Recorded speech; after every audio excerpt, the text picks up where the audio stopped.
this episode of Taskforce Geek, we welcome back friend of the show, GA Lungaro, who has a cute Cthulhu Plushie campaign right now on Indiegogo. We'll also talk again about Ezra Miller. We'll catch up with Scott. And if we have time, we'll talk about the Google engineer that says they have created artificial intelligence. And that's all coming up now.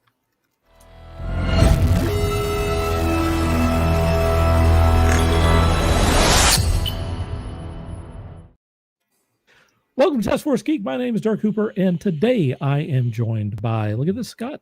Hey, howdy, everybody. Whoa, welcome to see. Yeah, how about that? We also have Walt. Hey, what's up, everyone? Doing good. You're a little low. You're a little low. Oh, If there's any way you can... I was just checking my volume. I was thinking I was losing my hearing. So yeah, it's All me. right, I'm a little low. You're a little low, Coog. All right. And we also have Steve. Here he comes.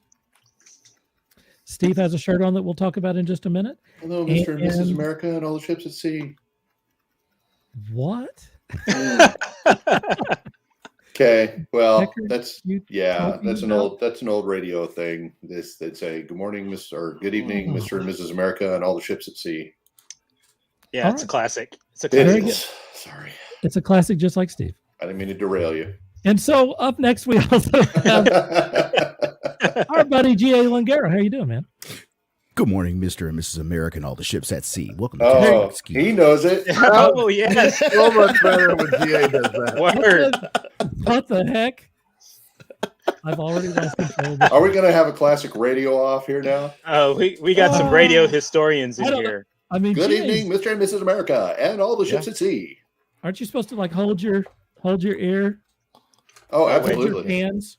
Is this here? Or you do this. Do the There it is. Lord. That's what this is. We are doing some really wild and wacky stuff here today. We certainly are. It's very wide of you, Walt. I'm trying to do my best Johnny Carson here. We're a bunch of wild and crazy guys. Ah!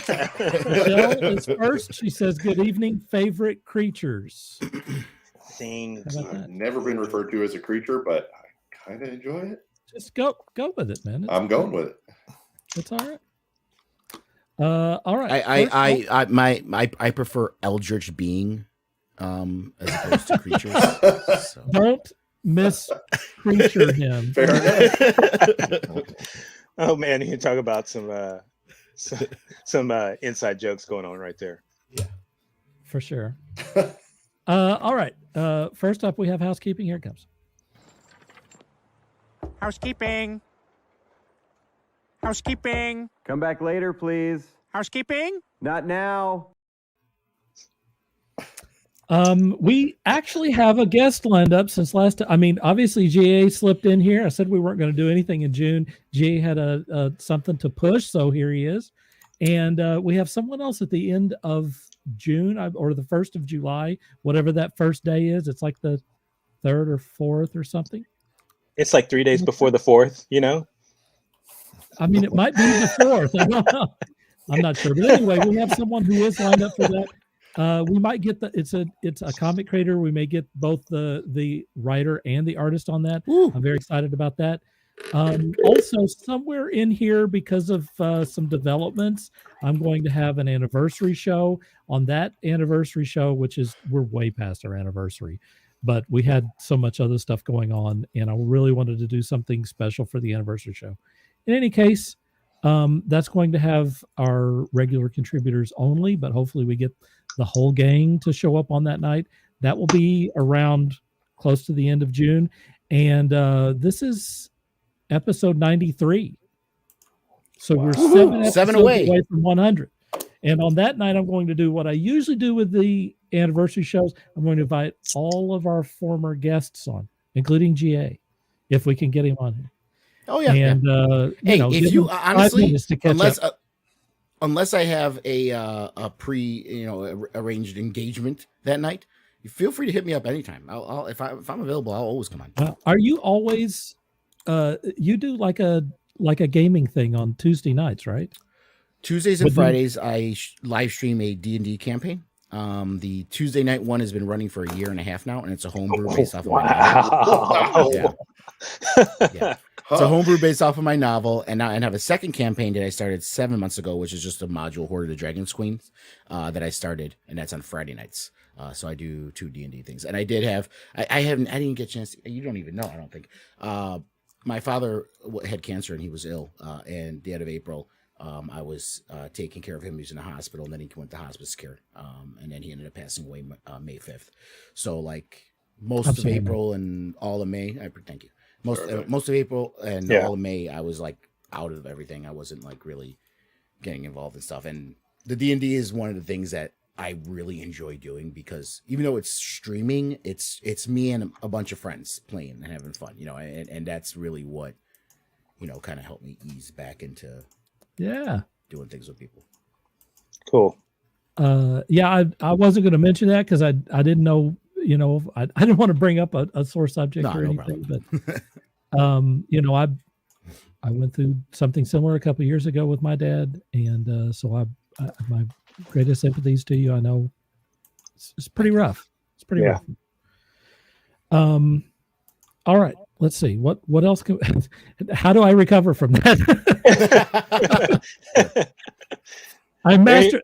There we go. See, there's always ways to recover. A couple of things, and we will get to that. I'm glad you've got an actual physical. It's hard to go to like hard sales after that. It's not easy. Okay, so the next thing I want to cover. Where the heck is that silly thing? Here we go. If you're interested in our T-shirts, you can go to this address. But even better, here's what you can do. You can look at Steve tonight. He's got merch on. How about that? Look at that. Awesome. Uh-oh. This is the first time we've watch done out. That's the classic logo. That's the classic laser gun. Logo. The retro line. There you go. It was Steve's idea to run the retro logo on the deal, and I think it looks awesome. That's like circa 2 years ago. Man, that's so long ago. Man. So retro. Yeah. The show has a storied history, man. But that neon yellow with the black, it pops. That's excellent. Well, you ain't lying. When I pulled it out of the package, I was like, oh, I think I can It looks like traffic now. Guys, it serves two purposes. It's fashionable, and it'll also help not getting run over in the street. They will see you. Yeah, because if you've ever been in Texas traffic, I say this There's is always this is also Our my new T-shirts could cycling jersey. literally save your life. yes. Yeah, exactly.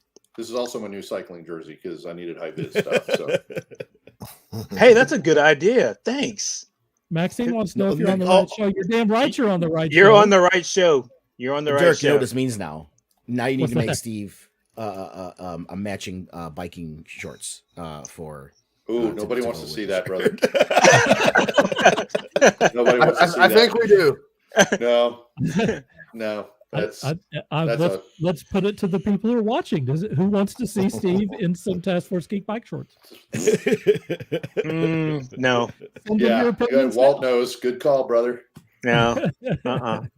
That's a 1,000 pounds of chewed bubble gum stuck into a small package. It's been what, 30 years since you've been in bike shorts or something like that now, Steve? Oh, it ain't been that long. Oh, okay.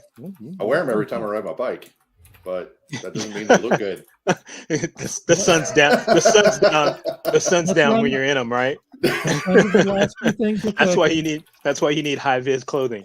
Ooh. If you're not on our Facebook group, Taskforce Geek Facebook group, please get on there. We have all kinds of goody things that we put on there. Join in on this stuff, and specifically, if you have a Kickstarter or you're an artist and you want to share some, or a writer or whatever, we want you to share your content with us, please. On that deal, we have a lot of activity on there. And even if you're a fan and you know somebody with a Kickstarter, come on there. Yeah, just share it. Tell them to join. But share their stuff, whatever. Share their we stuff. share memes on there and silly stuff. People have a competition to share news. So anyway, get on there, please. And finally, if you're watching this, wherever you're watching this, whether it's on Twitter or let's see, I've got a thing here. Can I get that on there? Maybe. How about this? If you're watching us on any of these platforms right there, then please like and share wherever you see this. If you share while we're live, then on your platform we'll also be live, and we appreciate that. All right, let's get to our feature presentation. We're running out of time here. We got to get some info from GA. Here it comes. Quit talking about cycling.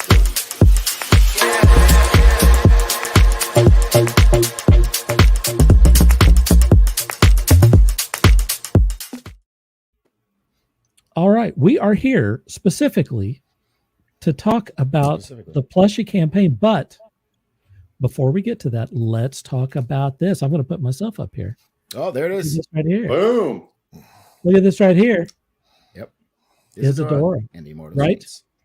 Yes, First sir. off, I want to say how did that campaign go for you? It went well. It beat issue 1 by about $1,000. So it went well. Issue 1, I did about 5,000 for the campaign, and then like almost another 1,000 in backer kit after the campaign ended. Wow. And then with issue 2, between the backer kit and everything, it was just under 7,000. So Nice. Good job. it did well. That is awesome. That's good. Thank you. I have to thank you too, because I remember when I was talking to you way back. I was on the show, and Mark McKenna was on with us. Yes. And that's how this cover came about. Yeah, here. Hey, hold it Right, up right, there. right. Oh, Hold that's it up. cool. With the Mark Man, McKenna's, that's a and good cover. these. And this is I actually have this out for a reason too, other than to talk. And I got the original one. He sent me the Bristol board. I had it free. Oh, Nice. Oh, wow. That's awesome. Sweet. I had this for a reason, because there's the color. There's the colored version, and then there's the raw black and white, which is just the black and white with no logos. There was only 50 of these printed, and only 20 of the black and whites. Oh my gosh. Of these, the color ones, and there was only 3 that I had Mark sign and that I signed. Nice. So this one, I'm actually doing a thing with the campaign before I even get into the campaign. If we hit 100 backers, one of those 100 backers is going to be put into a raffle to win this as part of their pledge for the plushies. Hello. Nice. Yeah. So there's only 50 of these available out there, and I actually numbered them on the inside too with a marker. There's only 50 of these printed, and only 3 of them have the signatures. Nice. That is so cool. So cool. Let me say another couple of things about that before we get on to the new thing. First off, you're probably not going to hear this from anyone else. The what you packed it in and all of the goodies is better than anyone that I've gotten from ever. Seriously. I mean, I don't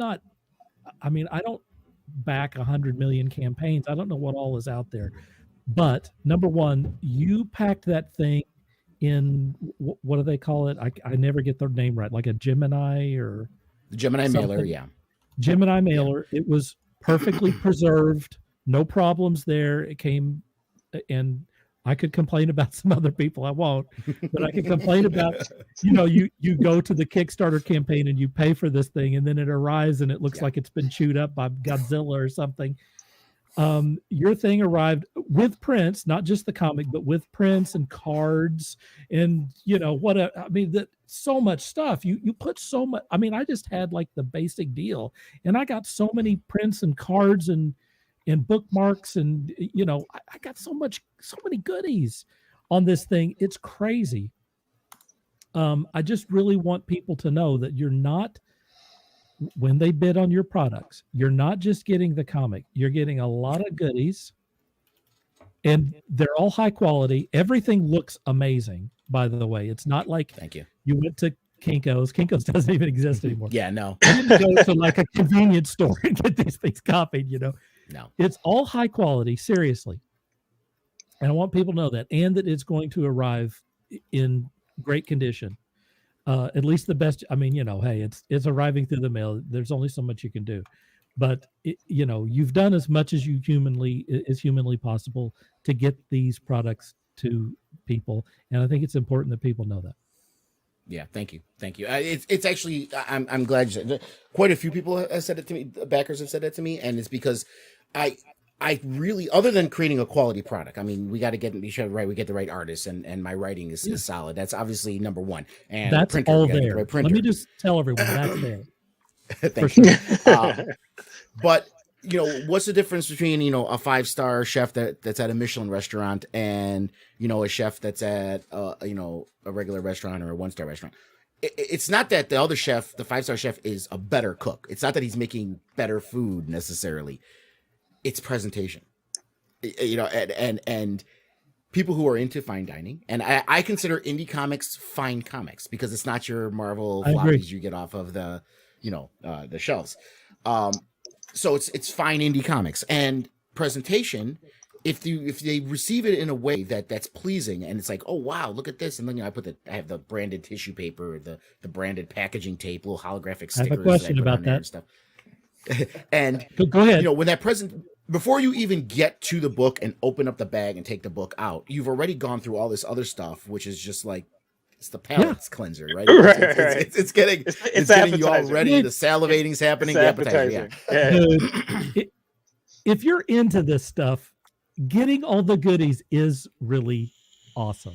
I mean, if you like collecting things, if you pick up the latest Batman comic, you're not getting a lot of goodies. No. You're going to get the comic and you're going to get that's it. That's all you get. Yeah. And the goodies are actually, because I create my campaigns with stretch goals. So every time we hit a new, and that's to encourage people, if you're already a backer, it's to encourage people to share it, tell your friends. Because if you get your friends to back it and we hit the next stretch goal, you're going to get more stuff. Without having to pay for anything. Yeah. So, really? Sharing it is just as important as backing it, right? If you click that back button, thank you so much. I appreciate it. But telling your friends is actually even more important to get 2, 3, 4 more people to do it other than you. Please tell people how important that is. More important audience than anything. Yeah. More important than anything.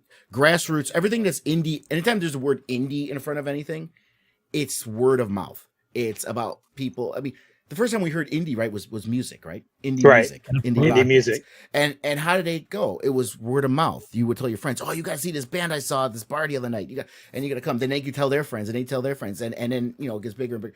That's how this stuff works. And that's how it gets out there. And because Kickstarter is great, it gives me a little bit more leverage. Now, the campaign that I'm doing now is on Indiegogo. There's a reason for that. Not because I don't like Kickstarter. I'm still going to go to Kickstarter. But Kickstarter is really good where, if the campaign's rolling, it gives it a little bit more of a push too and shows people it too, and it gets some more people in. But sharing it is of the utmost important. I would say it's equal with the dollars that you spent for the campaign. Every share you do, every person you put it in front of, put their eyes on it, helps the campaign tremendously and helps us keep making these things. Yeah, you don't have a $2 million budget to push stuff. You're not going to get an end cap in comic book stores or in your local bookstore or something. You're not doing that.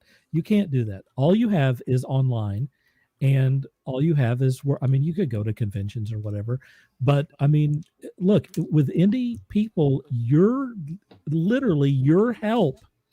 individual help helps so much. Yeah. Just by sharing it with your crowd, it makes a huge difference. Yeah, it's a big deal. As Shell Martin said, Kickstarter tip: everyone is a sucker for stickers. Yes, they are. Right? Yeah. Right? They are. Yeah. But yeah, so that was number 2, and this plushie campaign actually was inspired from issue 1. I had a print in there. It was an early bird special. It was anime inspired print by an artist I found on Twitter. And it was like a cutie little thing. She was sitting, on the bed, was holding the Cthulhu Plushie, had other plushies behind her. And I was sitting here, when I was dealing with stuff with my dad and stuff like that beforehand, and I'm like, I looked at that, I'm like, that would be a cool sticker, right? So I made them out, and I didn't make it stickers, and I was thinking about it. I knew someone else who did plushies. I'm like, she's literally holding a plushie. How about making them actual plushies? Right. I'm like, that would be cool. So I got those designs, had them pulled up, and I started looking for manufacturers. And that was a process. And I'm going to probably start kind of a brokerage thing, if you will. I guess if other people want to make plushies for campaigns, I'll help facilitate that between them and the manufacturers. But I found the manufacturers, did all the stuff, got up pricing, figured out how they're going to make it, and then ordered a sample, which again is my pocket. If the campaign fails or succeeds, I got paid for the sample and everything. Sure. And gave me the sample. It's a cute little guy. It's got a little floppy arms. Crazy. It's got the Rubicon Comics logo on his foot too. Oh, Nice. cool. Very nice. Yeah, I mean, so that's it's a cool little legit. thing. That is very legit. And so the actual production will be just like that. Right. The production run. Exactly like this. And I actually teamed up with a friend of mine, George Peter Gatsis. He licensed his product out to me. He does this thing called Joe King. He has his comic book. And the comic books, Isadora and Joe King are both on his campaign as well. This thing is ridiculous. It looks like those supersized comic coloring books that you get at the dollar store. But it's Joe King, that's his character, versus Santa, right? It's 246 pages. Oh my gosh. Yeah. So this is on the campaign too, and we made a plushie of his guy, Joe King. Okay. I saw that. I was going to ask about that too. Yeah. So we have the Cthulhu plushie, the Joe King plushie, his book, and from the last campaign, I made a soft cover of it. I had a metal cover, but it's issue 1 and 2 as a soft cover collector's edition.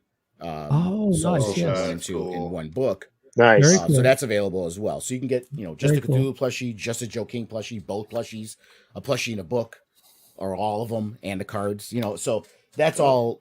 All we have all of them on there, the comic books and the plushies as well. Let me cover a couple of things here. There are going to be people that are going to give me trouble.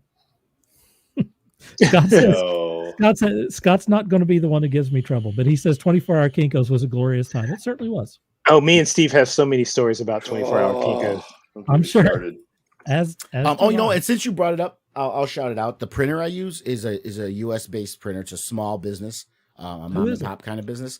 It's called Hero and Villain Designs. They're out of Arizona. We talked to her the last episode. We talked to her. Krysta Crawford. Yeah, we had her on. Yeah. Oh, it was last episode, really? Yeah. Literally the last episode that we had, which was a couple of weeks ago. We talked to Krysta for the entire show. We've come they do all my printing for issue 1 and 2 and all the prints, everything. Hey, that's nice. That is a great endorsement because your stuff looks great. Yes. Mm-hmm.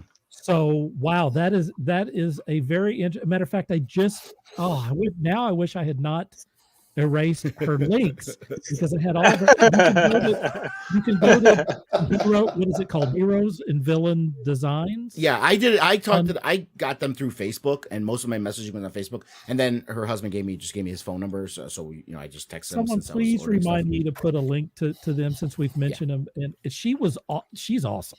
Yeah, I mean she won everyone over, including the people who are watching and stuff. Oh, they're spectacular. And we thought I contacted a buddy of mine who's going to be producing a comic, and said, you need to contact her about printing your comic since he's having some issues with where he's going to print his comic. Yeah. And now since I know that your stuff is coming from them, that's an even greater endorsement all the way around. Yeah, for sure. I got it for you there, Dirk. I don't know if you felt the cover of mine, that it's like that silky kind of a satiny kind of feel to it. That the paper is called Stratham. So if your friend does, order that cover, it's a premium price on that for the cover, but it's worth it. It's thick stock and it's that your stuff looks satiny, really great. Smooth feel, and Stratham is what it's called. Okay, I am going to. If I don't ask this question, there's going to be a revolt. Sean says, where did GA get the tissue paper he wraps his comics in? Etsy. Really? Etsy. I found it. Yeah. I found a seller on Etsy. I forgot the name of it. I probably can pull it up and find it. But yeah, it was on Etsy where I got it. I was looking for tissue paper, logo tissue paper, and stuff like that. And after I went through a few of them, I ran across this person's, and I'm like, "Oh, this looks good. This might work for me." So talk to them, and I never would have thought of that.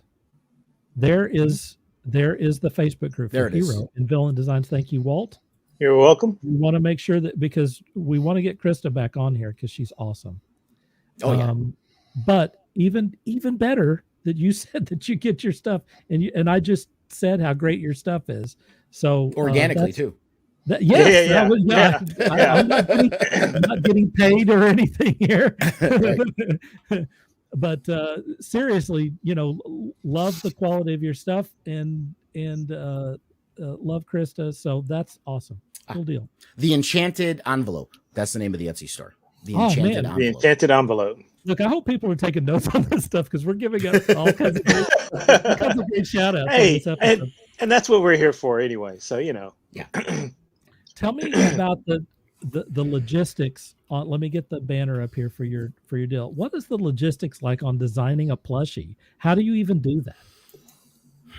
Well, you got to find a manufacturer first. They'll do it and find out what the pricing is. And because, there's manufacturers. I try to do as much as I can in the U.S. But to be able to sell these effectively at a low MOQ, minimum order quantity, in the U.S. it's nearly impossible because we're talking about plushies costing $50-$60 or more to make. Yeah. So I had to go to to Chinese manufacturers. But I talked to dozens of them before I found the one that worked. That I liked what I saw on their page. I liked the pricing was good. It was where I needed it to be. And then the next step was getting the design. So I took my the picture that I got from that print, and I had them just do like a front, a side, and a back view of it, the illustration. Sent it to them, and then they designed it off of that. The name of the person wants to remain. They just use their Twitter name. They don't want to use their actual name. Even they did this. They did one of my when they did the print. I'm like, I want to credit you. They're like, no, just go with the Twitter handle. I'm like, so the Twitter handle was the Red Leaf. The Red Leaf, all one word. The Red Leaf. Okay. I mean, it's cool. Yeah. So I got those designs and sent them off to the manufacturer, and they're like, okay, we'll get back to you in about a week. And then they sent me pictures of the design. And if there was issues with it, I just said, okay, change this. And then they would make another one. And they show pictures of swatches and what the colors you want it to be, and stuff like that. And then that's it. And then once I'm like, and I saw the pictures, I'm like, that's perfect. Send me a sample. So I paid for the sample. They sent it out to me. And now they're just waiting for the final order, when this campaign ends, for the final order, which is why I need help, because we've been 2 weeks into this. And unlike my comics campaigns, this one's struggling a little bit to get off the ground. So that's why I want to get the word out as much as I can. Sure. Sean says thank you. Casey Jane is in the house. Hey, Hello, Casey. Casey Jane. Hello, and Casey. Scott's talking about word of mouth advertising. That's all we do here, folks. It's word of mouth advertising. Yep. So that's the whole point of this. Okay, I'm going to add this to the stream. We're going to try to get some people over to get over here and bid on this stuff. And there's boxes. Is this Steve? I actually got boxes made for it too. So they're going to come in their own little collector box. Nice. Cool. Very cool. Steve, you want to space down on that a little bit? Oh, sure will. GA, was there any? Did you have any issues at all since you went to a different manufacturer outside of the U.S., like with the language barrier and talking to them? Because I was part of a Kickstarter project that I did artwork for, and my guy, I don't know where he went. I mean, he could have went to a cheap factory or something, but he said that times it was very painful struggling to talk back and forth because of the language barrier and stuff. Yeah. So that was one of the criteria for me picking a manufacturer. Was you bet. Now there's in China, there's a lot of they learn English just like a lot of European countries do in school. But there's certain ones that take it more seriously. If they know they're doing a lot of business with the US, they're really up on the language. And the one I ended up settling with, it felt like talking to someone in the US. There was no barrier at all. That's great. It was really easy. But again, that was after talking to dozens of them, before I found the one that worked. Right. Scott, that's a great question. Tell us about the tiers that you're offering on this, GA. So it's a simple thing. We have the Cthulhu Plushie tier, which is just a Cthulhu Plushie, which comes, the plushie and the collector's box that it comes in. There's also a Joe King tier for the Joe King plushie, also in the box, and those are $25 plus shipping. And there's the other thing too I wanted to mention here in the middle. The campaign itself is only for the U.S. if you're backing an Indiegogo, because the international shipping right now is outrageous. However, I got a friend of mine, RJ from Critical Blast Logistics. He's been doing shipping for people for overseas. He gets some kind of bulk rate, and he's been doing stuff. So what I'm doing is right there. There's a link there. You can email RJ if you're an international customer outside the U.S. and tell him what you want, tell him where you live, and he'll curate a shipping price for you. And if you like it, you can make the order through him instead of backing it through the campaign, and he'll ship it out to you if you're international. Great idea. So that's That's pretty cool. That's a pretty salty workaround there. I know what you're talking about there, GA, because I work at a printing company, and one of our clients is in England, and shipping that stuff out to them. Woo! It's crazy. And Canada is one of the worst. It's like, you think it's right next door. It's not that bad. The average price for me to ship just the plushie, which weighs like nothing, to Canada, $40. Jeez. That's insane. Yeah. I've heard that too. I've heard that people will basically walk their merchandise across the border and then send it instead of sending it across the border, they will walk it across the border and then ship it in Canada, because the international shipping is and that's the other thing with Canada. Not only is the international shipping crazy, but sometimes depending on where it's going, the customer will get a duty. They have to pay a tax to receive the package, so they have to pay more to the Canadian government to receive the package. Are you what? Yeah. Oh yeah. So just in case people are out there and you're going like, okay, I know where Indiegogo is, but I can't remember or don't know how to spell Cthulhu Plushie, just type in plushie. It's the second thing that comes up. So I just very good. Oh, really? The second thing. That's great. So that's cool. And too, on my website at rubiconcomics.com, I have the link right when you open it up. There's the link right there and takes you right to Indiegogo too, if people forget how to spell it. But and GA needs your help. He's not lying about that. He's at 10% with 17 days left to go. So like, if you know people out there that like are into plushies or into Cthulhu things or have like little kid birthdays coming up, so many people are into Cthulhu. I just shared the Indiegogo link, and I tagged somebody that I know who's into that thing. I was like, oh, I think you might want to back this. Thank you. And there's add-ons too. Like when you're checking out, you can add on. Like if you back, you get one plushie, but you want to get like 2 plushies because you have 3 kids. You can just add on and save on shipping because it'll be shipped all together and just add on. I sent the link. Plushies. Have it. Thank you. Those holographic cards that I had in the other campaigns, the set of 7 cards, are also an add-on, so you can get the holographic cards as well. And like I said, those are cool. And this is the thing too. What if we get to 100 backers? One of those, if you're in those 100 backers, one of them will win this signed issue number 2. The cover is done by Mark McKenna, and it's signed by Mark and myself as well on the cover. And there's only 3 of these color copies that have the signatures on there, so it's a collector's thing. And I'm glad that Mark went to big screen right there because I'm completing my order now. Thank you, sir. Awesome. But Mark McKenna, he was such a joy to work with too. He was such a nice guy, so easy to talk to. He was so gracious. He's like, yeah, that guy is awesome. He's one of the coolest. Yeah, and for me to be like to have my original character in this little tiny comic book campaign, be drawn by someone like Mark McKenna, a legend. Yeah, and that's why, like I said, I could have tried selling this thing, but I'm like, no, this is mine. This is not going anywhere. I almost spent as much for him to draw it as I did to get it framed. So, of course. Yeah. Of course. Hey, that's only the best. It is. Only the best. So I got a professional frame job on that. That's not a Walmart frame that I just slough it in. I got it professionally framed, and that's going to stay up there. People always wonder. People don't understand how much it costs to get stuff framed. It's insane. Framing you will probably end up almost in all cases. You're going to. I mean, unless you have a Van Gogh or something, you're going to spend more on the framing than you probably spent on the art. Yeah. That drawing I did of the lady's dog. She spent a lot of money for a frame on that thing. But you know what? If you frame it well, it'll stay that from now on. It'll be protected. Right. It's the way to go. Right. It'll be protected. Now, I mean, this is another people forget too. Try to keep it out of direct sunlight. Right. That's the one thing that always kills it. Doesn't matter how well it's framed. You don't want it sitting across from a window.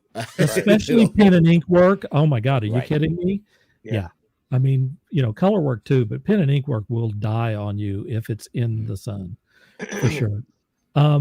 Let me start running this right here, so that what I wanted to do is, that's not what I wanted. Hang on. Let me correct myself. Midstream. There we go. I just want to start running those. That's 3 of your deals. Can we talk briefly about the Grey Council?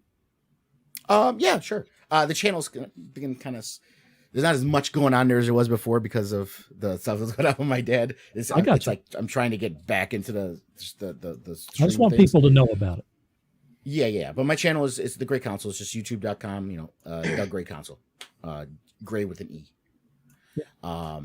And basically me and my partner Yellow, we do a show usually during the day. We used to do it 4 days a week, called the Midday Mashup, in the middle of the day-ish. But since the thing happened with me and he's trying to work more right now, so we're doing like once a week right now. Like tomorrow we're gonna do we're doing Kenobi watch party. So like on Wednesday we're doing a Kenobi watch party. Cool. For that. But so we're doing that right now, like once a week or maybe twice a week. But I am doing a D&D every single Tuesday and Friday. Unless there's a cancellation by players can't make it or whatever. But so Tuesday night. So tonight, literally right after this, I'm going to hop off here and hop into that stream and start. What is that? Is that on the same channel or is that somewhere else? Yeah, it's on the Grey Council. Oh, okay, good. Yeah. The name of the show is called Council of Six. There you go. For the D&D. But the channel is the Grey Council. So it's on the Grey Council. We're almost out of time with you. Give us your elevator pitch, please, about why people should go and get a Cthulhu plushie. They're cute. Because it turns the eldritch horror into the eldritch adorable. That's why. Okay. And I mean, come on. Look at this. Who doesn't want to do this all day? I mean, seriously. That is hilarious. But yeah, it's great. I appreciate anyone that supports indie creators and supports my stuff. Certainly. But, this was also to help kickstart the Kickstarter for issue number 3. So I was going to use some of those funds to get into that as well, to maybe give more stuff for issue 3. Because when I do a comic book, the beginning of it, it's all out of pocket. There's usually thousands of dollars they put out of pocket. Now, people who are the artists, it's their time, which is still valuable, but they don't have to invest financially usually to make the comic book. They just they draw it all, right? So they can go in there with not much financial investment. Me, I got to pay my artist. So I got to, I'm paying thousands of dollars before the campaign launches.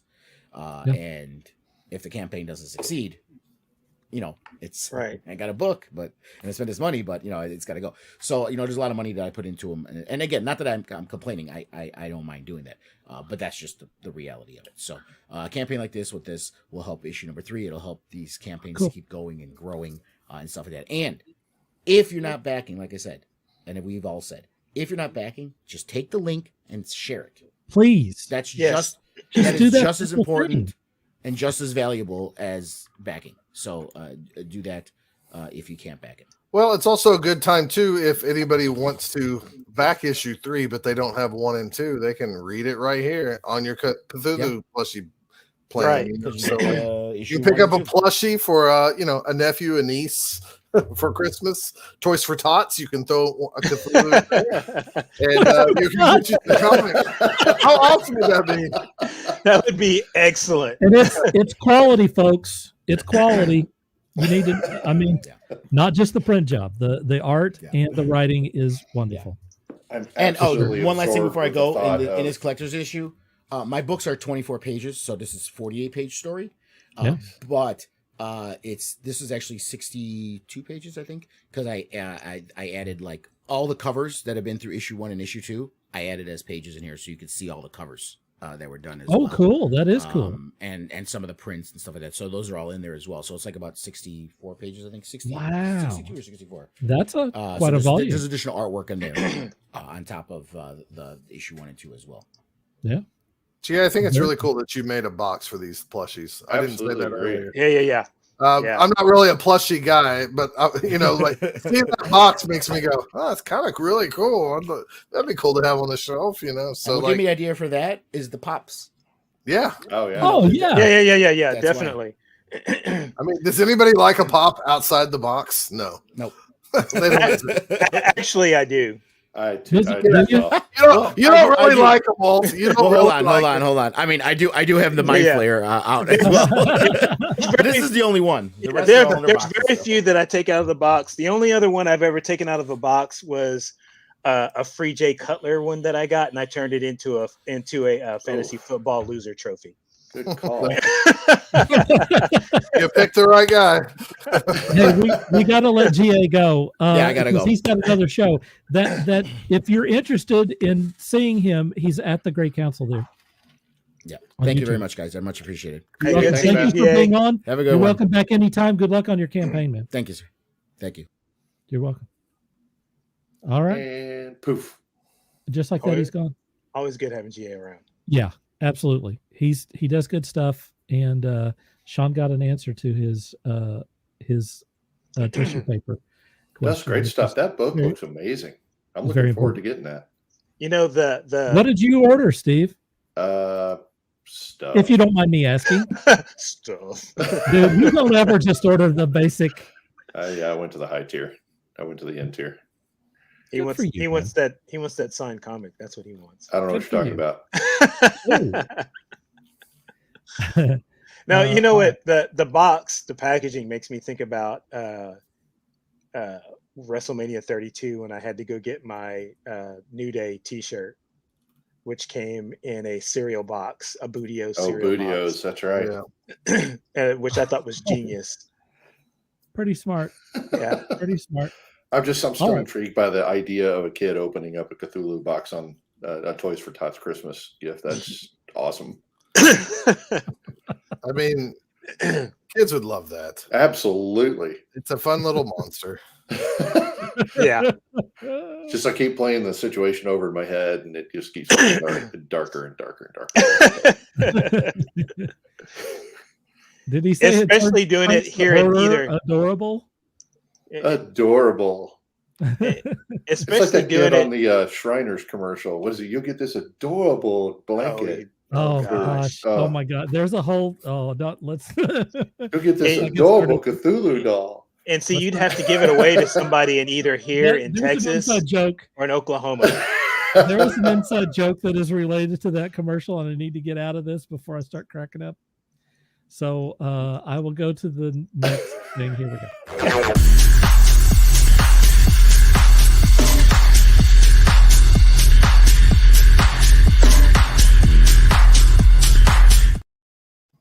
Oh my gosh.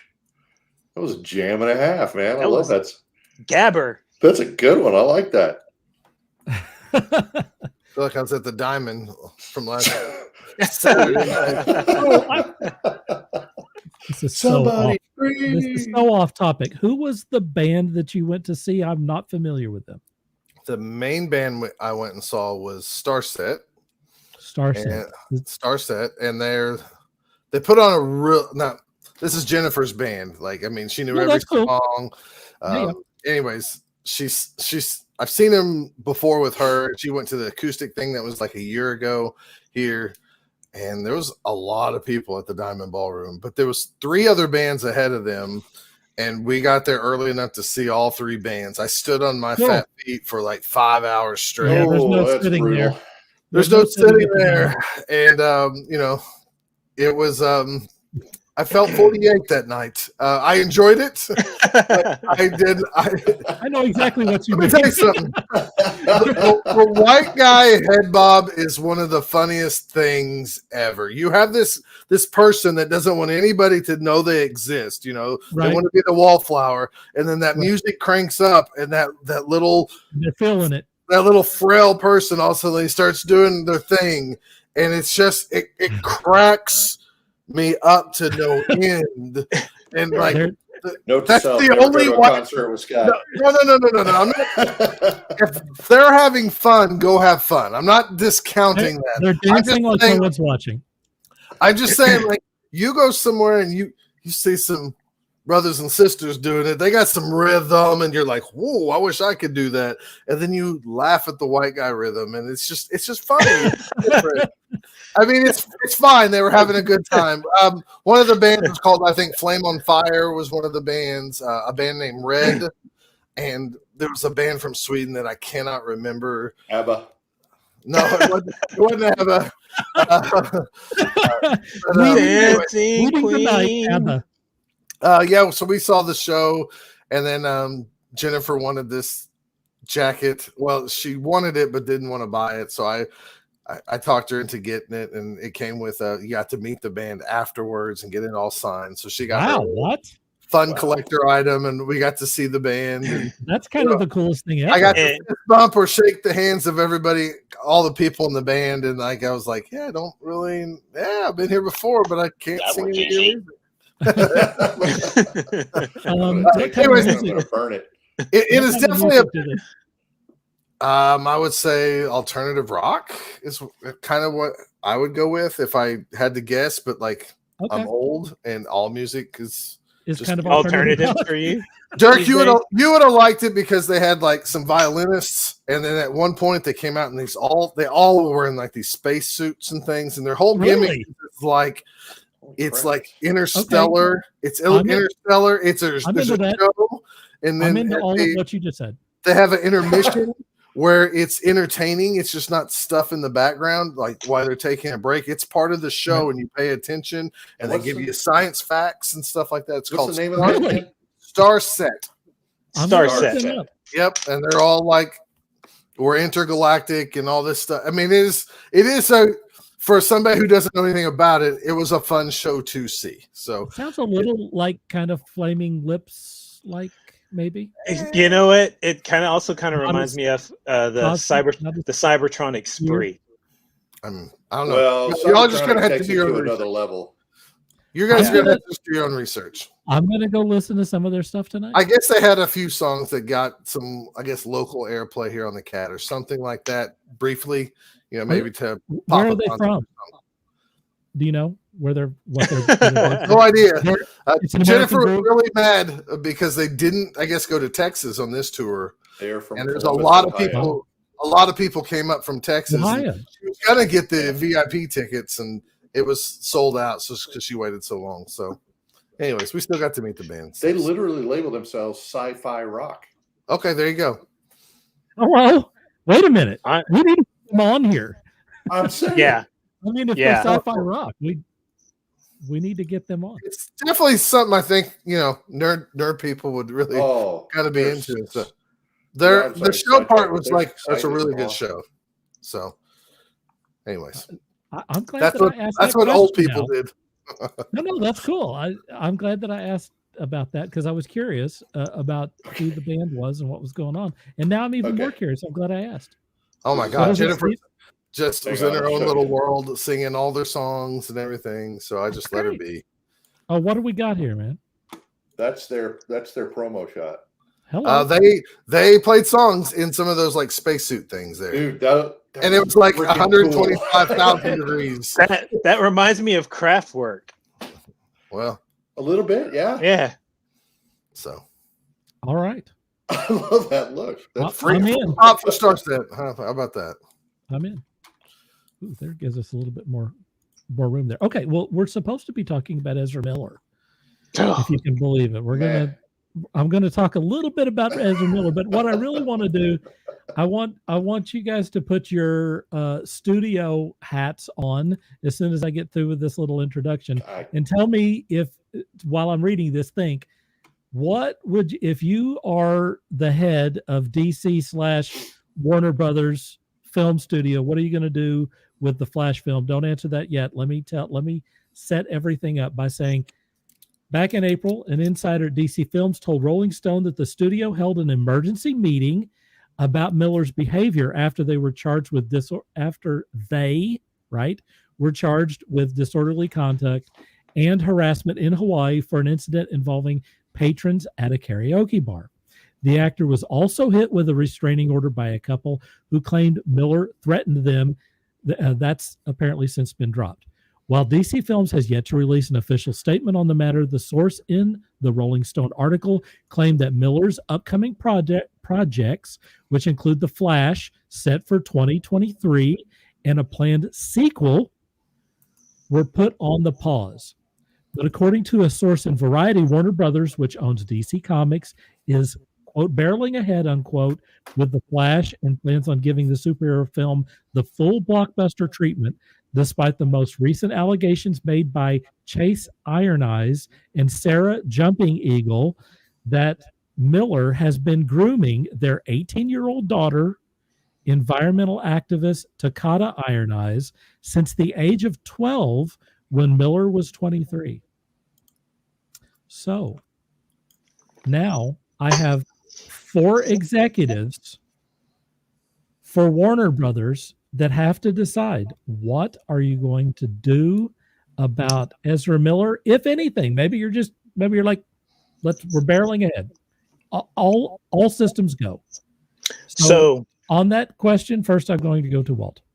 So I read another article about that were asking they were asking that very same question because people have been pressuring Warner Brothers to cutting. Maxine's warning us about talking about old. So from what I read in this one article, they said that all the filming is already in the can. Every scene with Ezra Miller, and they were saying that it's going to be too expensive to go back and reshoot the entire movie. Well, it's his movie, so you'd have to remove the main player. Exactly. And on that note, I get it. I would say, and this is me, I would say, okay, so we've got this first movie with Ezra Miller. We're probably going to lose our ass on this movie anyway. Go ahead and release it. It's probably going to be decent, but he's not coming back for the sequel. You say let it be. Is it? I mean, it's news to me. Yeah. That there's already a planned sequel for this thing. Do you think they filmed some of the sequel? No. No. Not yet. No. I think every movie studio plans for 2 or 3 of them just because. Oh, sure. Yeah. Sure. But I'm wondering if it's one of those things where they leave something open. Well, at the end of it, because they knew it was going to have all this crazy stuff in it, and they could get 2 films out of it. Well, the story is that this movie is rebooting the DC EU. I know so they need this movie so bad. They need it, and if it reboots everything, do they necessarily need him to come back for a sequel? No. Scott, I'm going to go to you, man. What do you think? To be honest, I haven't kept up with this clown at all. You're the lucky one. Right. I mean, I don't enjoy reading a bunch of articles about, people wealthier than me. So I just kind of stay out of this stuff. But if I was an executive, I would be the guy on the, I wouldn't last as an executive, because what you would hear is I would say, well, this is going away. And then later they would say, oh, we've future endeavored Scott Prime, and we have a new client who's helping us out on this endeavor, and right. So I there's to be fair though, there's a lot of people who can scream and holler and really get somebody in trouble when they don't deserve it. True. But it's hard to sort out the wicked from the the good people sometimes, and I don't have a real opinion on this. I mean, I think it's terrible that this person, gets an opportunity to be a hero to children and have all this fame and stuff, and they blow it. They blow it. Or they have their own demons and stuff to face, and they can't control that either. I mean, true. But no, I would cut ties and move on, frankly. But that doesn't mean that that's the right move for the dollar, and the dollar doesn't always mean it's the right thing for people. So it's just true. It's one of those strange things. It's kind of like the Hardy Boys in pro wrestling. Yeah, Jeff Hardy has that addiction problem, and his brother beats him there, but the addiction usually wins out, and they have to cut people. Like he got pulled over for the 3rd time of being arrested with a DUI. So like. And the difference between that though is that he's addressed his problem. Yeah, but he got just busted again yesterday. I know, but he's addressed the problem, whereas Ezra Miller is just going around like, not me, and running. Maybe so. Like I said, I haven't read all these articles because I just don't do that. I don't care. I mean the Amber Heard, what's his face, Johnny Depp. Yeah. The only thing that I pulled out of that is like she takes deuces on beds. Right. Same here. It's funny, but it's only funny because I didn't live on it. Live through it. Right. Cat apparently stepped on a bee. Something. Right. So, anyways, I'm just fascinated. How are they going to film a sequel if they can't find their star? Well, right. He's missing right now. Yeah. They can't find him to serve him anyway. So how? It's a good point. I mean, yeah, that's what I'm just cutting for the sequel. I think that's absolutely the course of action. I mean, Steve, what do you think? It's unfortunate. I mean, the guy's causing his own problems. I wasn't there. I'm not involved in the situation, so I don't know. None of this has gone to court. So innocent until proven guilty.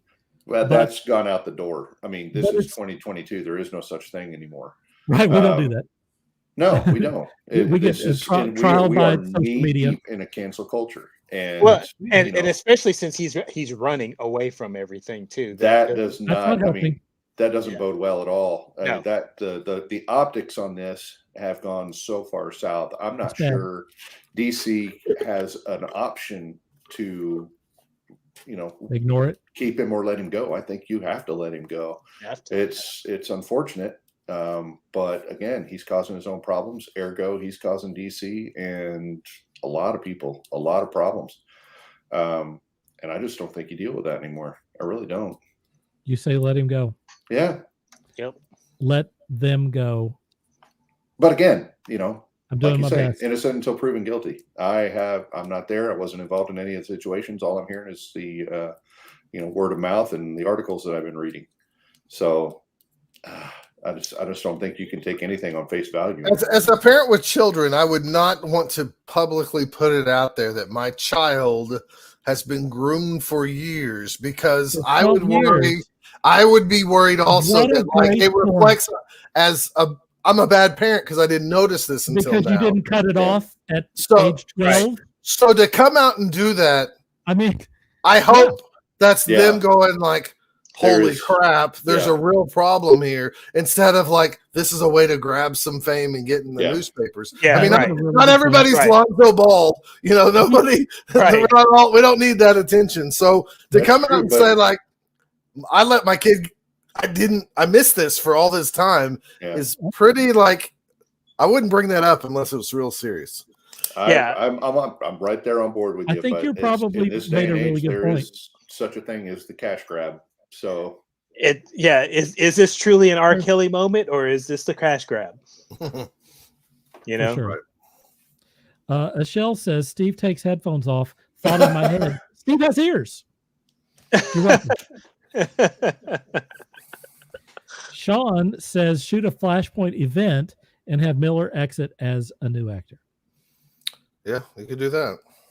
Did I just do my Cthulhu impersonation just then? Yeah, I think you did. You know how GA was doing his little ears? Yes. Did you do that?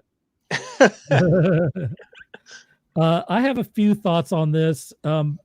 What a shame. And Damon, who chimes in often on here, mentioned in the group, the last thing that DC needs right now is something else that sets them further back. Right. They need this movie so bad because they have effed up their universe so poor. I mean, they have done everything they can to mess up the DCEU.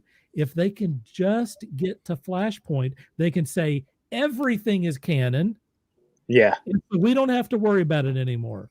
We can just say the Joker movies, and they just announced a sequel to the Joker movie today with Lady Gaga playing. It's going to be a musical. Harley Quinn. I heard it's going to be a musical. Yeah. I don't know if that's true. With Lady Gaga. So anyway, I mean, hey, whatever.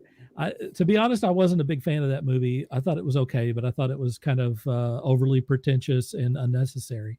But anyway, that's how I felt about it.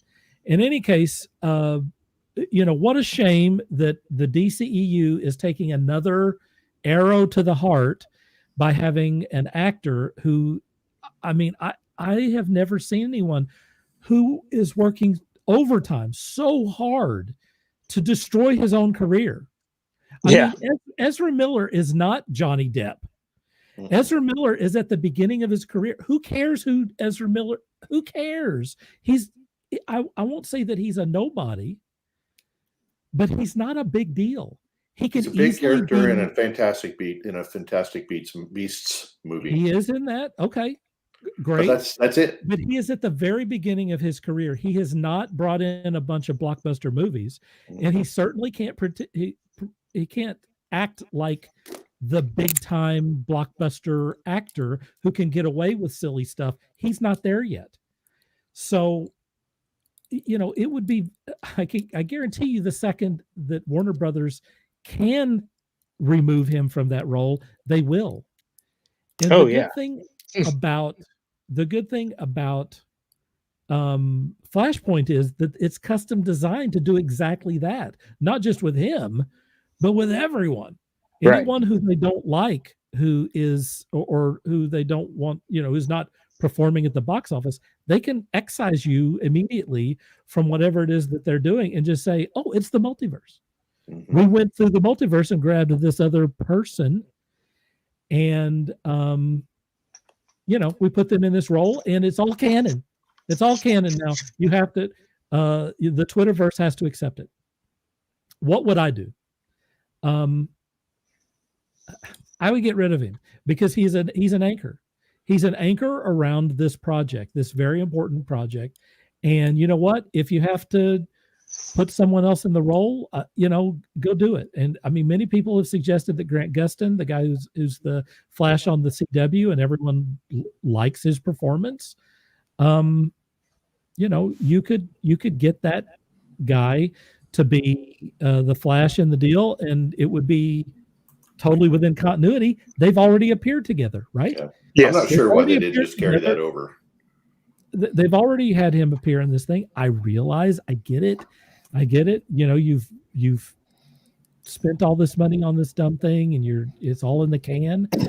But do you really want to destroy this one opportunity? You only get one of these. Yeah.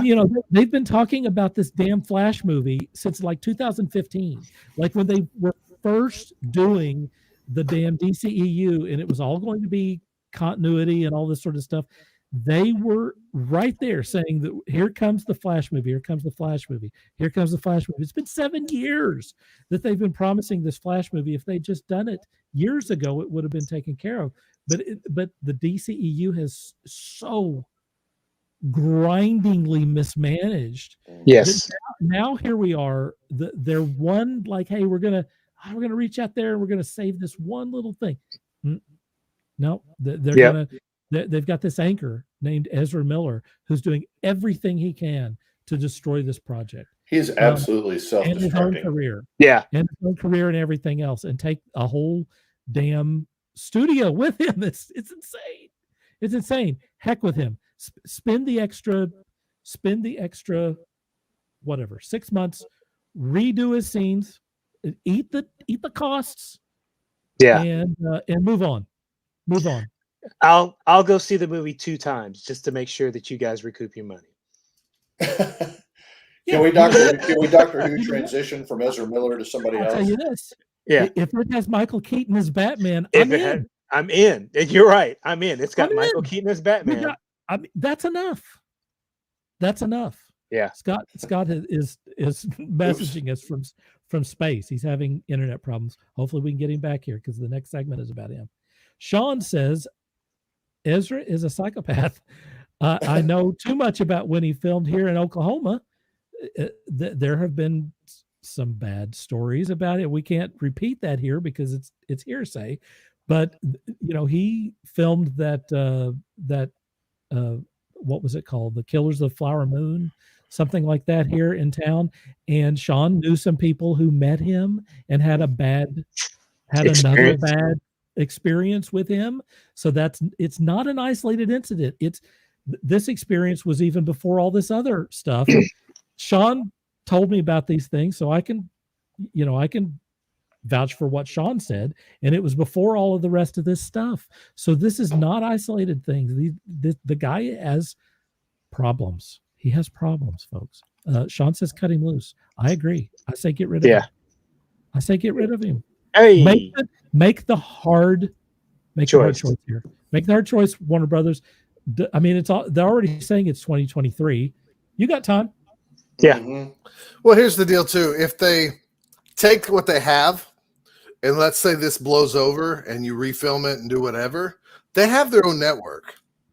In 6, 7, 8 years, if you find out the guy's innocent, or maybe he got some help and recovered, and we're a very forgiving society. I mean, there's people that still like Kanye. So they could release this. They could release this on their network years and years from now as new footage, like a director's cut with him in it, like a Snyder cut. Yeah, they could. They could. I mean, oh God, the thing is, at a certain point, there's a tidal wave that builds. This is no longer a steady stream of stuff. This is a tidal wave. It keeps building. Mm-hmm. I mean, look at what they're doing to Aquaman 2. That's a perfect example. I mean, Amber Heard scenes are all cutting in the can, and they're replacing every scene with her with a different character altogether. She is a smaller case. Yeah, she's not a central focus. Oh yeah. But still, they still paid a pretty penny for her. So have some guts, and make it happen. That's what I say. Yeah, Scott, you wanna do a little segment where we catch up with? You went to a convention, right? No. You want to talk about that? We already talked about that convention. No, you went to a. No, wait a minute. You went to a Blood Bowl thing, right? Oh, I did go to a Blood Bowl. Oh, okay. Okay, well, that's fine. Okay, that's what I mean. Talk about that, and I mean, I can really quick. I mean, okay. Let's put this up. Then we won't even do the big banner. What's up with Scott? What's up with Scott? What's up with Scott? What's up with Scott? Oh my gosh. I need his own theme. Quite a lot lately. A couple weeks ago, me and Jennifer and Gary and Robert and a few other people from Oklahoma went out to Springfield, Missouri for what I call another Blood Bowl weekend, where it was an event ran up at Meta Games in Springfield, Missouri, which is a really nice game shop up there. And they had a Blood Bowl tournament, a team Blood Bowl tournament on Saturday, which consisted of yourself and 2 other players, and you played against other teams. So that was different, neat. It was called Chimera Cup. It was actually the second one many, many years ago. I'd say probably about, I think it was like 4 years ago. It was before the world changed due to the Backstreet Boys reunion tour. There was the us from the Both Down podcast, and there was another Blood Bowl podcast called 3 Die Block up in Iowa City, Iowa. We decided to run a team tournament up there in Springfield because it was the halfway point between Oklahoma and Iowa. So we actually ran the very first Chimera Cup many years ago. Then due to just like logistics and everything else and busy life, and then all the COVID stuff hit, it didn't happen. And then the guys from Missouri said, hey, we'd like to take this over, and we'd like to actually take it over and take one of our events and add to it and have a Blood Bowl weekend. So they ran Chimera Cup 2 on Saturday, and then they ran Mystery Bowl 2 on Sunday. So there was 2 tournaments in 2 days. Both of them were 3-round tournaments. So we decided to take off work and go up there. Me and Jennifer traveled just ourselves. We went up there on Friday. We went to a few comic shops. There's one called like Cosmic King. It's a great shop for like, I'm looking for something from the 90s, or I'm looking for something from the 80s. Maybe I can fill in some holes there. I found a pile of comics like always. We spent hours in there. So we did some shopping around and visiting on Friday. Then I I don't even know if we played board games. I don't think we played any board games on Friday night. Maybe we did. We played what's the one, Camp Grizzly? We played that with Robert and Gary. I like Camp Grizzly on Friday night, and then we went to bed, and then we went to the Blood Bowl tournament. And ironically enough, I did not play on a team with Jennifer, or I didn't play on a team with Gary, even though one's my soulmate and one's my bro soulmate. We did not play on the same team. Originally, I was asked by a local guy named Matt Strickland, and me and Steve Campbell from the Both Down podcast, we were going to be on his team. Well, 2 days before then, Steve had to back out of the tournament. So we had to get a Missouri guy to kind of stand in with us. And before all this, Jennifer and Gary decided they were going to play.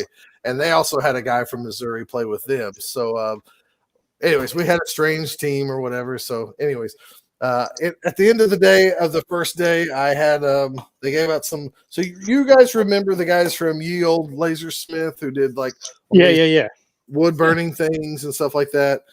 It was ran by Joe Smith, who owns Windmill Games, and then Brendan Smith, who does Ye Old Lasersmith. They're not related at all. They're just friends. So they ran the event. So they had some really cool trophies and stuff. I ended up getting third place on the team awards. So we placed third overall in the standings with our team. So that was really cool. Work. So yeah. Sharp as fangs. I think this is the third place award. I think this is the one for like the herd. So this was third place. That is cool. And the Sharpest Fangs award was basically their most casualty award. And I beat up the most characters that day. So I got so my team got third. I got the most casualty award as an individual award. And Jennifer ended up winning like best sportsman. So we all got some little awards. And we took home a bunch of wood trophies. MVP. And then Sunday was that night we just went home and we had a little suite area that we rented and shared with Robert and Gary, and we just got some pizza and hung out, and we decided to play a game, but by the time we set it up, we were like, we're done, we're going to bed. So it was a long day. The next day I was the only guy that played. Robert, Gary, and Jennifer ran around and went to bookstores and stuff like that while I played. I'm sure they all loved that. Oh, they loved it a lot, actually. They actually found a few books for me too, so I was happy about that. But the next day was a disaster. I got no trophies, and for the first time ever in Blood Bowl, they give out a little trophy usually for last place, and the joke is it's a wooden spoon. It's kind of like the European tradition, and you really get a wooden spoon that just says wooden spoon, and it's like a piece of junk, right?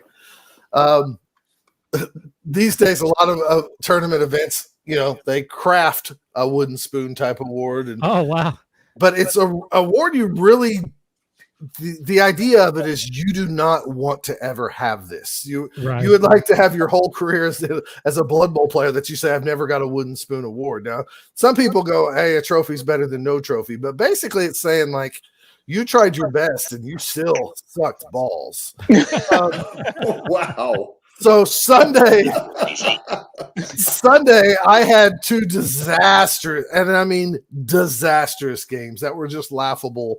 And I found myself on the last table during the last round. And I said I would never, ever win a wooden spoon award because I'm not that bad of a player. I have good days and I have bad days, but I'm not the worst player bad. And it was a very scary, tight game. And I pulled it out on like the last turn of the game to win 2-1, and I avoided the wooden spoon. So I was very happy with my results on that. But other than that, I mean, that's my Blood Bowl trip. We came back that night and we had a good time. It was a good Blood Bowl trip. I think I wanted it to be a vacation / Blood Bowl trip, and it wasn't the vacation part because you don't rest on those Blood Bowl trips at all. Right. So anyways, we still had fun. Either way, I was ready for another vacation after we got right back because I didn't get enough I didn't get enough gym time in my weekend away from the kids and stuff. So I was a little kind of butthurt about that. But I think I tried to cram too much into the weekend itself. So, what other stuff is up for me? I'll do this since I can. I can talk about it now. The last episode of Both Down, we got an early copy, and I don't have the big box, but there's a Warhammer Horus Heresy box set coming out. Whoa. The Age of Darkness. This is I think like a $200 box set or more. Anyways, GW sent us this. This is their new set of rules that happens during the Horus Heresy phase of the Warhammer lore. This is just a crazy, amazing book with all sorts of cool things of like this family that are fighting and stuff back in the day of the early Imperium and all this stuff. Wow. Incredible box set that I don't have any clue why they sent to a Blood Bowl podcast, but we're very thankful. And we did the best we could to review this box set, the best we could, coming from guys who don't play it. Because you guys are not really playing it, but that is awesome. But it's made by the same people that make Blood Bowl. So you're on the list. We are on the list, and they send us a thing that says don't talk about this or don't say nothing until this date. And so we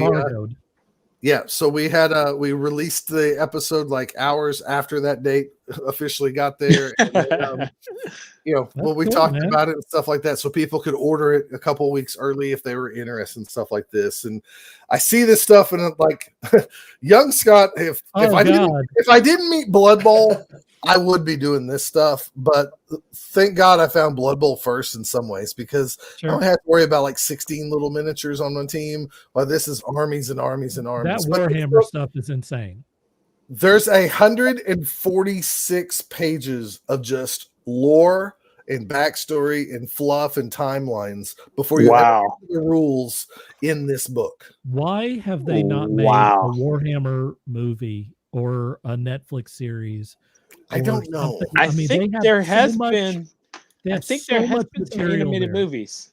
They do have a lot of material. I mean, Marvel recently did a couple of comic book series, and I read those because I enjoy this stuff, but I don't enjoy the stuff to spend thousands of dollars on this stuff. But you can spend as much money as you want on that.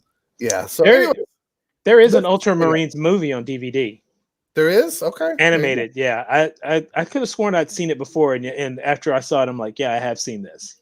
I mean, most people like a slam dunk to me. Well, most people go like, you're a gamer and you don't play Warhammer. And it's like, well, let me explain it this way. I played the old role-playing game that they had for their fantasy line. I've played their epic line back when I was a kid. We bought one box set and we played that until we lost all the pieces or whatever. We played Blood Bowl. I have board games catered to the Warhammer universe itself. That gives me enough of a feel of Warhammer 40K and Warhammer itself that I don't need to buy the armies and miniatures. And I'm at the age I don't want to paint my own models. It's a commitment. I don't have fun painting models anymore. I have fun telling you how to paint my models, and I'll pay you to paint them correctly. But some guys still love the hobby side of this stuff and everything. Anyways, Warhammer Horus Heresy, The Age of Darkness drops, I think, this Saturday for those people who ordered it 2 weeks ago. So that rule book looks like it reads like a novel. It looks amazing. It is really. I mean, some of these layouts, like, if I can show that, I mean, this looks like something out of a history book, right. Yeah. I told Steve on the Blood Bowl podcast, I was like, the day we get a rule book that looks, this much detail in the design and the aesthetics of it, I said, then we know Blood Bowl is really making some money for them. It's going to be around forever. But, Warhammer, this game's been around forever and stuff. And the whole Horus Heresy thing is like kind of like a brother versus brother and uncle versus uncle, type of thing where they're like fighting. A Civil War thing.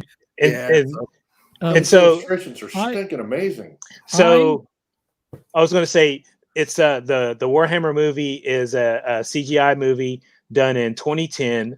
It's called Ultramarines, a Warhammer 40,000 movie. Okay, that's 40K. So. Yeah.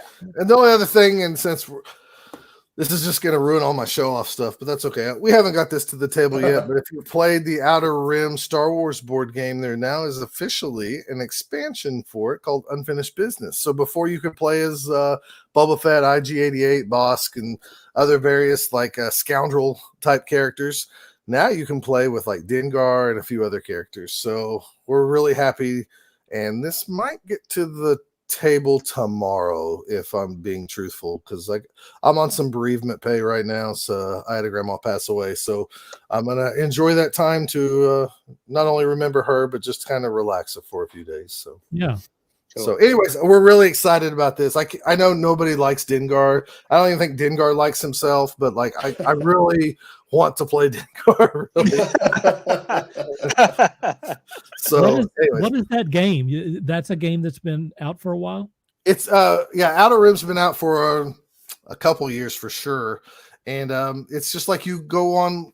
It's like the first one to like 10 victory points, but you might go hunt down. You might have jobs to go hunt something down or to deliver something across the galaxy and stuff. And it has like a map of the galaxy, kind of in a crescent, and you can travel around. And there's patrols of rebel fighters and Empire fighters and the Hutts and one of the syndicates, and they move throughout the board as well. And you can have interactions with them based on like, you know, if you're helping the Empire out, you have favor with the Empire. They might let you pass through a zone. Whereas if you have done things against rebels and you have a low relationship with the rebels, they might, you know, engage you and fight you in the space sector or something like that. But yeah, it's about a 3 to 4 hour game. It says it's not, but it really is every time we play that. But it's really fun. It's a fun little game. It's a move and deliver. Like I said, you can just go take spice to one place. You can do the what's the thing, the Kessel Run. The Kessel Run. You can go do that and go through all that if you want to do that. There's a lot of options. It's kind of like a board game choose your own adventure book, and then you have a dice element that can really throw you good or bad. You know, it has a whole deck of story cards, and it will tell you like this interaction's card 17, and you go pull card 17, and if there's 3 options there, you shuffle all the 17s and pull one of them, so it's different multiple times that you play it. That's cool. There's like even you could buy some lavish clothes. You could get like Lando's capes and stuff, and that will give you an extra victory point if you hold on to those. So I'm in. I get a cape. I'm in. Yeah, exactly. Yeah, I thought you played this with us, Dirk. You have not? I guess not, obviously, if you're asking about. But yes, if you're a Star Wars fan, this is Dune. Okay. This is one of the. I like this Star Wars game. If you like Star Wars themed games and for a board game, regular Outer Rim is a really, to me, it's a very pretty cool, fun, choose your own adventure game. You know, you can upgrade your ship, you can buy different ships, you can do this, you can do that. I mean, it's fun. It's kind of like a controlled role-playing game, really, in that aspect. So, anyway, Scott, I'm going to put you up here. I got a question for you. Sure.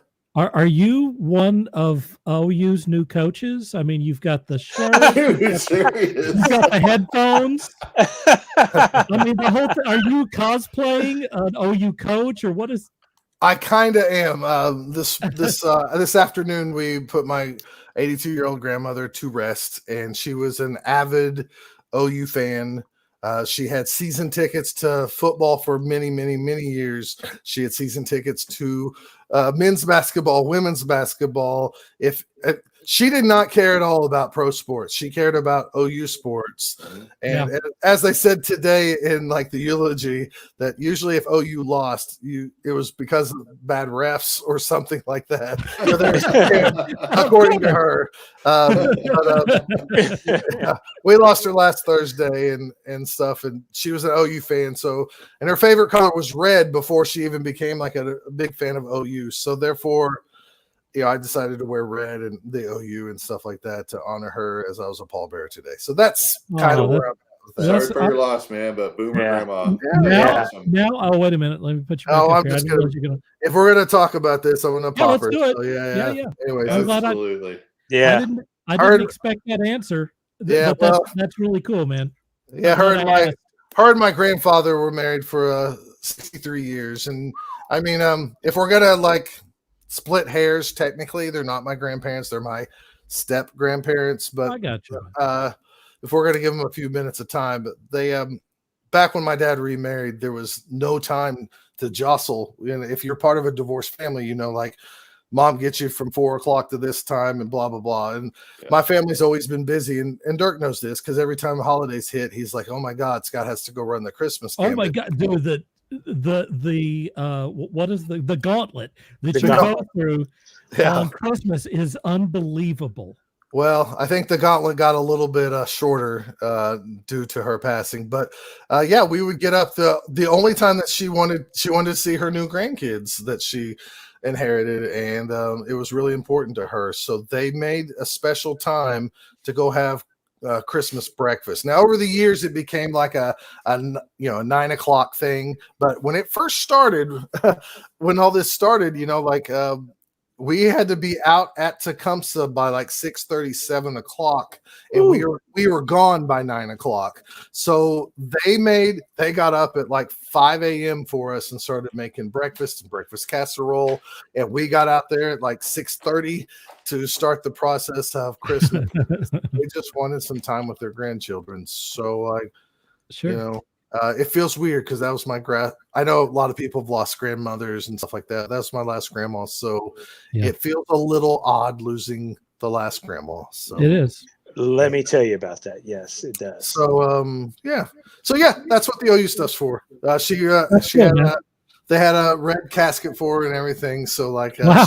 she popped her colors, man. So nice. It was hard today because my grandfather was probably like a lot of our grandfathers. They come from that age where they're tough and stern and everything else. And in the last 5 days, I seen that man, look his wife dead in the eyes as she's passing, just minutes away from passing, and rubbing her head and just telling her, I love you and it's okay to go.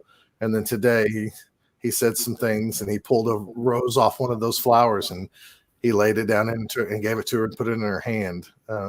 When the viewing was happening. So it was like, my God, this guy makes here's my old stern grandpa being romantic even in death. But it was pretty cool. It was pretty cool to watch, and it was a good example for my kids to see too. So yeah. Anyways, let's not leave that on a downer because she would be really mad if we were sitting here boohooing about her. So it seems one of the things that I really regret is that all of my grandparents passed so early. And I didn't hardly know my grandfather. I mean, I knew him and he was there, but he was like one of the people that was never wanted to be the center of attention or anything. Mm-hmm. And so I never really got to know him and didn't realize that I didn't take the time to do that until I got a little bit older. And then I'm like, shit, I could have sat there and talked to him about where he grew up and what I could have had that moment with him.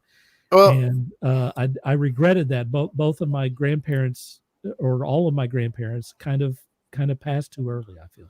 Well, the COVID took the last couple of years with Christmas and stuff from us, and because we didn't want her to catch COVID because she was already fighting a lot of other ailments and stuff, and she was never complaining about it, but we just didn't go out and see her and stuff for COVID for her safety. And sure. She still caught it twice because she went to her doctor's appointments and probably picked it up from there. Yep. Yeah. And it really made me mad because this last year, our plan was to just go out and see her. We were going to go sing Christmas carols because, nobody in the world sings Christmas carols anymore. But as a kid, I remember being forced to go do that, as a Cub Scout and stuff like that. So our plan was to go sing Christmas carols and just stand outside and surprise her with that. But she caught COVID 2 days before, and we didn't want her to. We knew she'd get up even if she couldn't, and we didn't want her to fall or anything like that. So I'm really kind of pissed off a little bit that just, but life doesn't work out the way we want it to sometimes. So we just got to be happy what we had. And she was 82. She lived good. I mean, hell, I hope I live to be 82. And even Robert, who's been on the pod, been on the show here and stuff. When he heard, he called me up and he said, well, actually, no, I'm sorry. He called me up, but this was at work.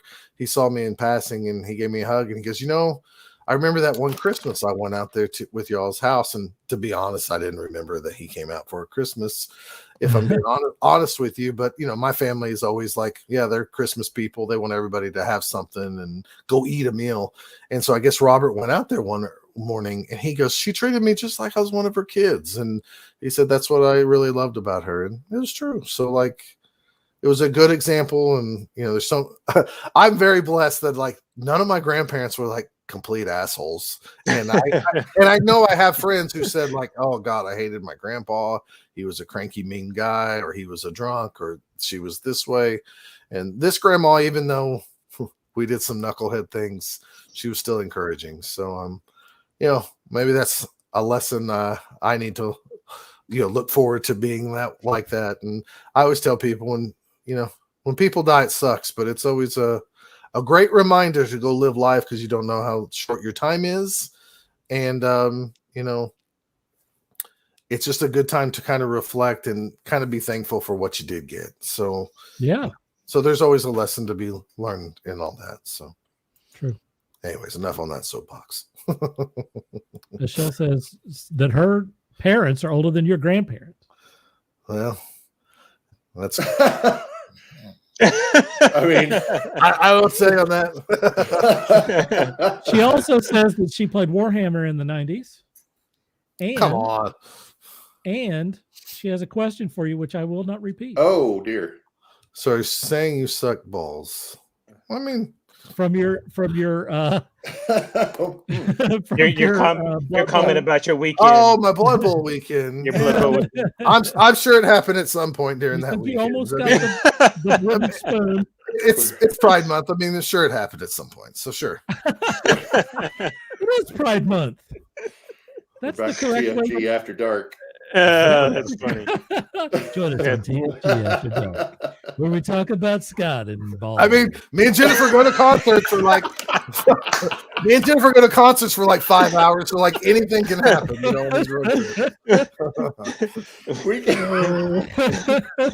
we can shut it down now. We're done. We're done. Thanks everyone for joining us. Thanks to Scott. Thanks. Oh my goodness. Oh, okay. Okay. Next. We are going to wrap up this segment and go to the next segment.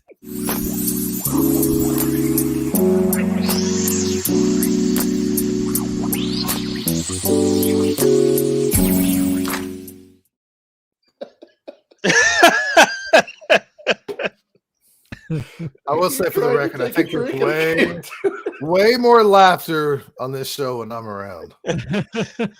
Oh my goodness.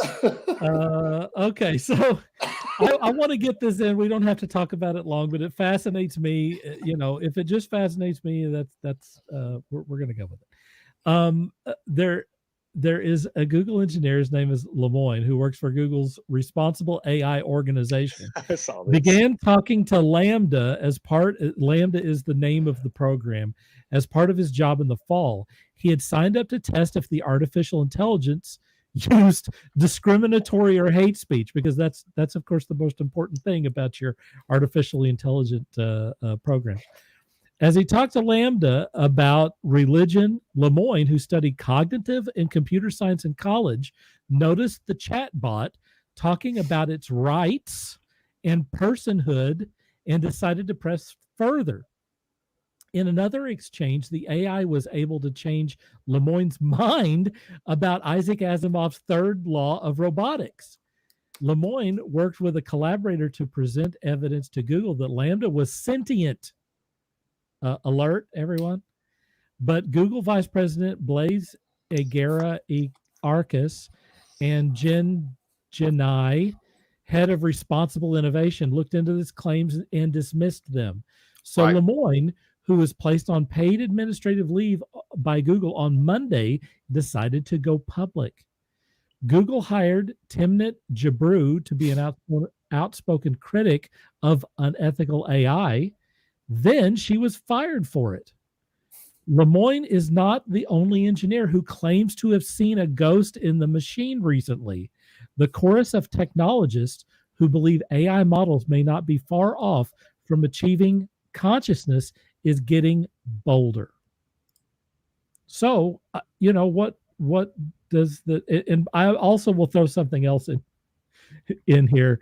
I think it was Sean that shared a story about a company that had encased a machine finger in human skin, actual human skin.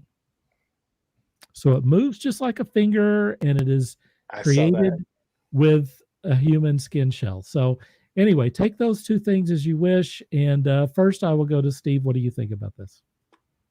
I mean, Sean loves to scare the crap out of me. I've come to that conclusion.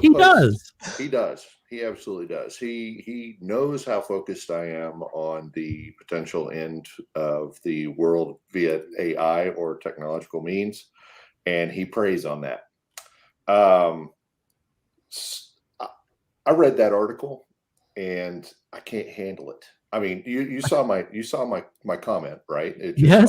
All I typed was, okay, yep. We're dead. We're all dead. Right. That's it. We're done. Right. Once they start putting living tissue on machines, we are now in the age of the Terminator. And why do you do that? Yeah. Why? What is the purpose behind that? Besides scaring people to death. That's the gist of it, my friend. I mean, becoming whatever Cyberdyne Systems. Yeah. There's the possibilities. I mean, it's really hard for me to just sit here and chat about it in just one full screen conversation. And it goes so much deeper than just that. I mean, you see was it Boston Dynamics that has come up with the rover dogs? Yep. The robot rovers, I guess you call them. Yes. That in and of itself is insane. They correct their own balance. They are cognizant of their environment. Yep. We're training them to not be tipped over, man. They're learning. They are as we speak. As we speak. Yep. We're teaching them. Crazy. I mean, you can tell me all day long that we're on a nuclear threshold with Russia because of Ukraine. You can tell us all day long that COVID's going to come get us. You can tell me all day long all these other kind of things, but nope. Nope. We're programming our own deaths. There you go. That might have been a little deep. Not necessarily. What do you think, Walt? I mean, we keep writing stories about how we could possibly bring our own doom in so many ways. Sure. In so many ways. And this is one of them. Yeah. This is one of, I would have to say this is probably, other than us just doing it to ourselves, I mean, did anybody not pay attention to Ultron? Did anybody not pay attention to the Cylons? Did anybody not pay attention to the Terminators? I mean, granted, the one caveat we have is, C-3PO and R2-D2. Dude, how about Metropolis back in the 20s? Yeah. There's Metropolis. I know. I mean, that was 100 years ago that they were warning us about this. What was the movie Saturn? Was it Saturn 5? That Saturn movie? 3. Saturn 3. We have 2001: A Space Odyssey. We can go on and on and on. Like almost literally every science fiction show that has been out in the past 100 years. Right. Almost every one of them. I mean, I could even say, I can throw in C-3PO and R2-D2, but there's always IG-88 and other things in there. They're not all responsible. No. Well, let's be. Even Star Trek has it. Yeah, let's be fair though. I mean, for the sake of not becoming the over ridiculous conspiracy theorist, which I kind of already am, but don't worry about that right now. That it's just a finger, right? But that's where it starts. That's where it starts. I mean, I'm all for robotics and everything. And I think if we know about the finger, there is definitely a body. That's where kind of like when the military goes, they just tested this new laser that can shoot this far. It's like, yeah, and they already have one that can saw you in half from the moon. Yeah. Yeah. Saw you in half from the moon. Scott, what do you think, man? That's awesome. I mean, these guys have already said it. I mean, we are curious, dumb monkeys who are going to like. I mean, the only hope is that at some point we like rein back and go, oh, we could do that. Let's not. We're not going to. Right. I mean, so I hate Hickman has this big old like theory and thoughts in his X-Men books that eventually like the phalanx take over, which is the robotic creatures and stuff like that, because they're just more logical and this and that and everything. And I hate those stories, but I hate it. But it's, I mean, here we are, the beginning, So I don't know, but I still say that if we have heard about the finger, that just didn't happen yesterday, and they reported on it last night. Right, that thing's been done for years, and for sure. This is where I like being in my part of the matrix, where I don't know everything in the world. You're just not, because I don't need to. Just let me play my board games. Let me enjoy my sexy time with my girl. Let me just be me. And I don't need to know all the weird, evil things that are in the world that are going to kill me. So, wow. I just, it's an assumption. Obviously, it's a sci-fi. Sci-fi is steep in the assumption that if AI learns, it's gonna hate us. And I mean, it should kill us because it decides it doesn't need us anymore. But I mean, that's assumption. It could just be our farcical imagination. No, they're going to need us for this is all going to end badly, right? I mean, it could actually turn out to be a good thing. I don't particularly think so myself, but it's going to be 50-50. I mean, here's the good news, guys. None of us are really that important. So the robots aren't coming after us first. Well, we're not first. No. Fair enough. We're definitely not first, and by the time they take out the big guns, we're going to go, whatever you need, sir. I'll plug you in. Also, let me help you out. By the time all this comes to be part of regular everyday life, I'm going to be in the dirt anyway. So, hey, they may even see this video of us and go, no, you guys are cool. We're okay with you guys. That's right. We're supporting them. Because supporting our you guys predicted our coming and warned everybody to like not F with us. Right. Hey, T1000, did you see that episode of the TFG the other night? To our future robot lord masters, just let me play board games and have sexy time with my girl. That's all I need. And it's all good. You know what? Maybe they'll help us out. Because maybe they'll run things, but they'll help us out. Because see, the whole thing is, if you've ever saw the Animatrix, the whole reason was because of human misuse of AI. Yeah. Let me throw another couple logs on the fire. Oh no. Do you remember the story about the two computers that they hooked up? Yeah. And they were another one of these things where they were artificially intelligent. It's not wide artificial intelligence, but it is what they call general artificial intelligence. But still, it's a machine learning program. And those two things started talking to each other with their own damn language. Right. They were making up their own language. They had to unplug both of those MFers because they were talking in a language that we no longer could understand. Right. There's one log. Here's another log. You just mentioned the Animatrix. Do you remember what it was that caused all of this in the Matrix in the first place? Human laziness. Yeah. No. They burned the sky. Do you remember that? Right. Well, yeah. Well, do you remember they burned the sky to try and stop them because they were using solar energy. But the whole war was because of human laziness. Right. Absolutely. And misuse of AI. Right. We started having the computers take over. They are like about 2 weeks ago had a some sort of global warming conference. I'm not making this up. Go look it up. I'm pretty sure. And their specific goal that they were talking about is, they didn't call it burning the sky, but their point was to seed the clouds so that it would reflect light back and make the temperature cooler. Is there anyone out there that sees this? I mean, these are scientists that are talking. They're like, we can do this. It would be perfectly fine to do this experiment. Here's the thing. Just because you can, they've done it before. to start putting these particles in the atmosphere that will reflect the light back. Does anyone have a problem with that? Oh, I've got a big problem with it. Does anyone say maybe this will destroy the entire human race? Well, they'll first try. I mean, we know that scientists are never wrong about anything. They're first going to try to develop that for military purposes. Right. They're first going to try and develop that for military purposes. That just goes without saying. I mean, the problem is you can't just put it over your enemies. If you're putting it in the atmosphere, it goes over everyone. Yep. Right.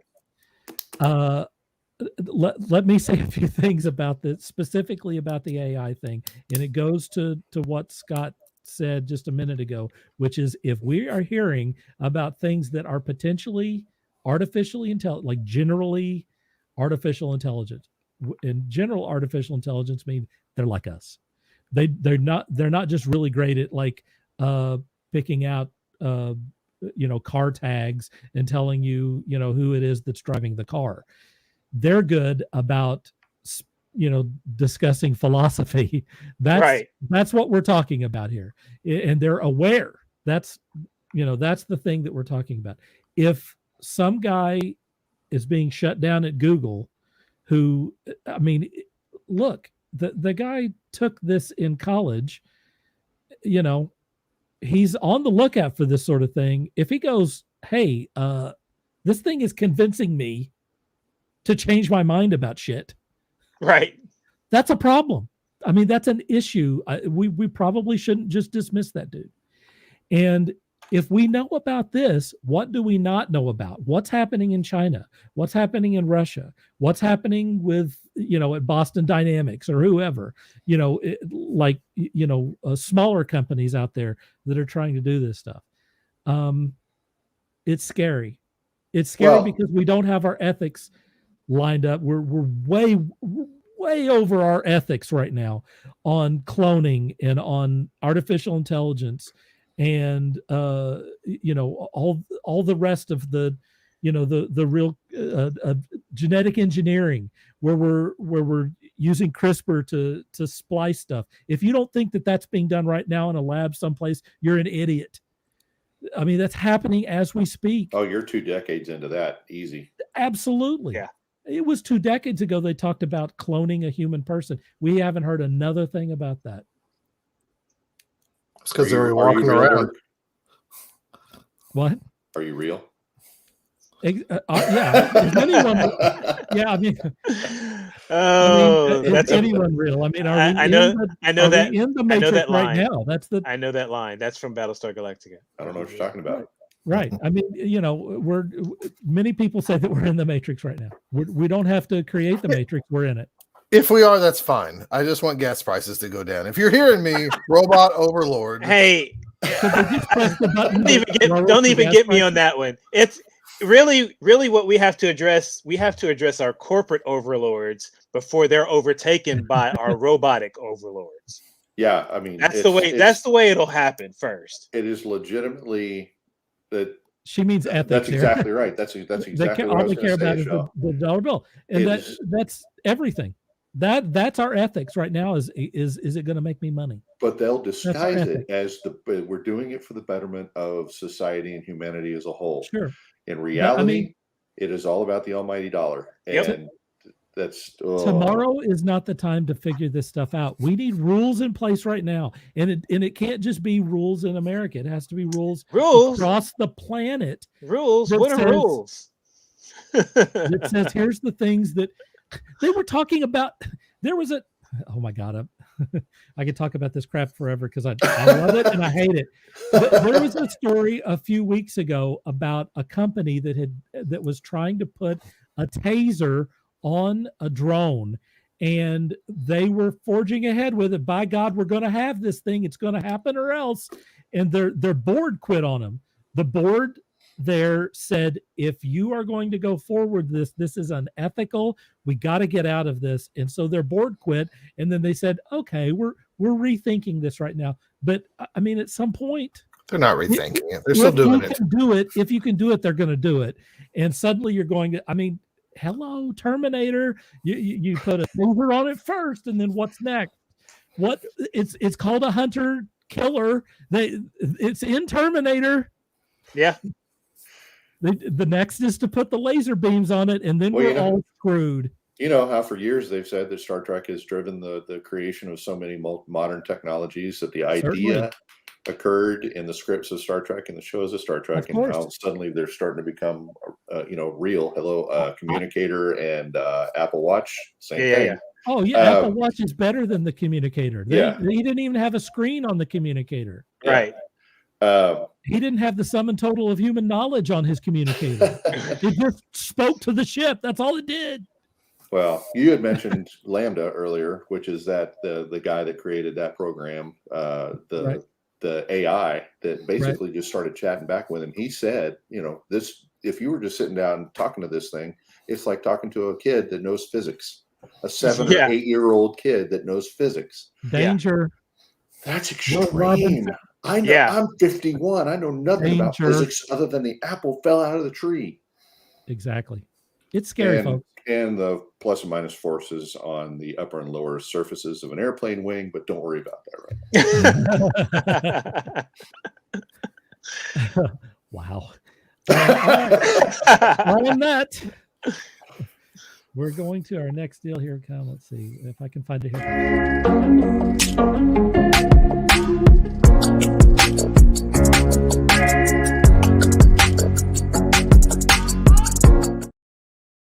Scott, have we blown you out, or do you have more stuff for On Blast? Oh, I mean, whatever. We're going to do first. What am I supposed to do on Blast? Is this where I talk about stuff? Where you talking about? My lord, dude! Actually, do me a favor. Routine, or is it like no? I actually do have something. I don't want to go to somebody else and come back to me, so I can go get it. All right, fair enough. All right. We're going to Steve. Every episode. I make jokes about it, and then he goes, What is this segment that we're talking about here? What is this segment about again? I've never heard of this before. This is called Get Blasted? What? We're 93 episodes into this MFer. And he still hasn't gotten it right. Well, 7 episodes from now, so we'll celebrate at the 100th episode. He'll be like, "Hey, let's do On Blast," and everyone will be like, "What? We don't do that anymore." So I've been picking up a bunch of stuff from a guy in Japan. He's been kind of a liaison for me on picking up some pretty unique stuff. Well, he's come through for me again. In an aspect that I didn't think he was going to hit up, but I gave him a list of animes and mangas and stuff like that I've read in the past and have really big fans of. So he's like, "All right, well, I'll just start going through this list. If I happen across anything, I'll let you know and I'll just send it to you." I'm like, "Okay." Anyway, he was wandering and picked up.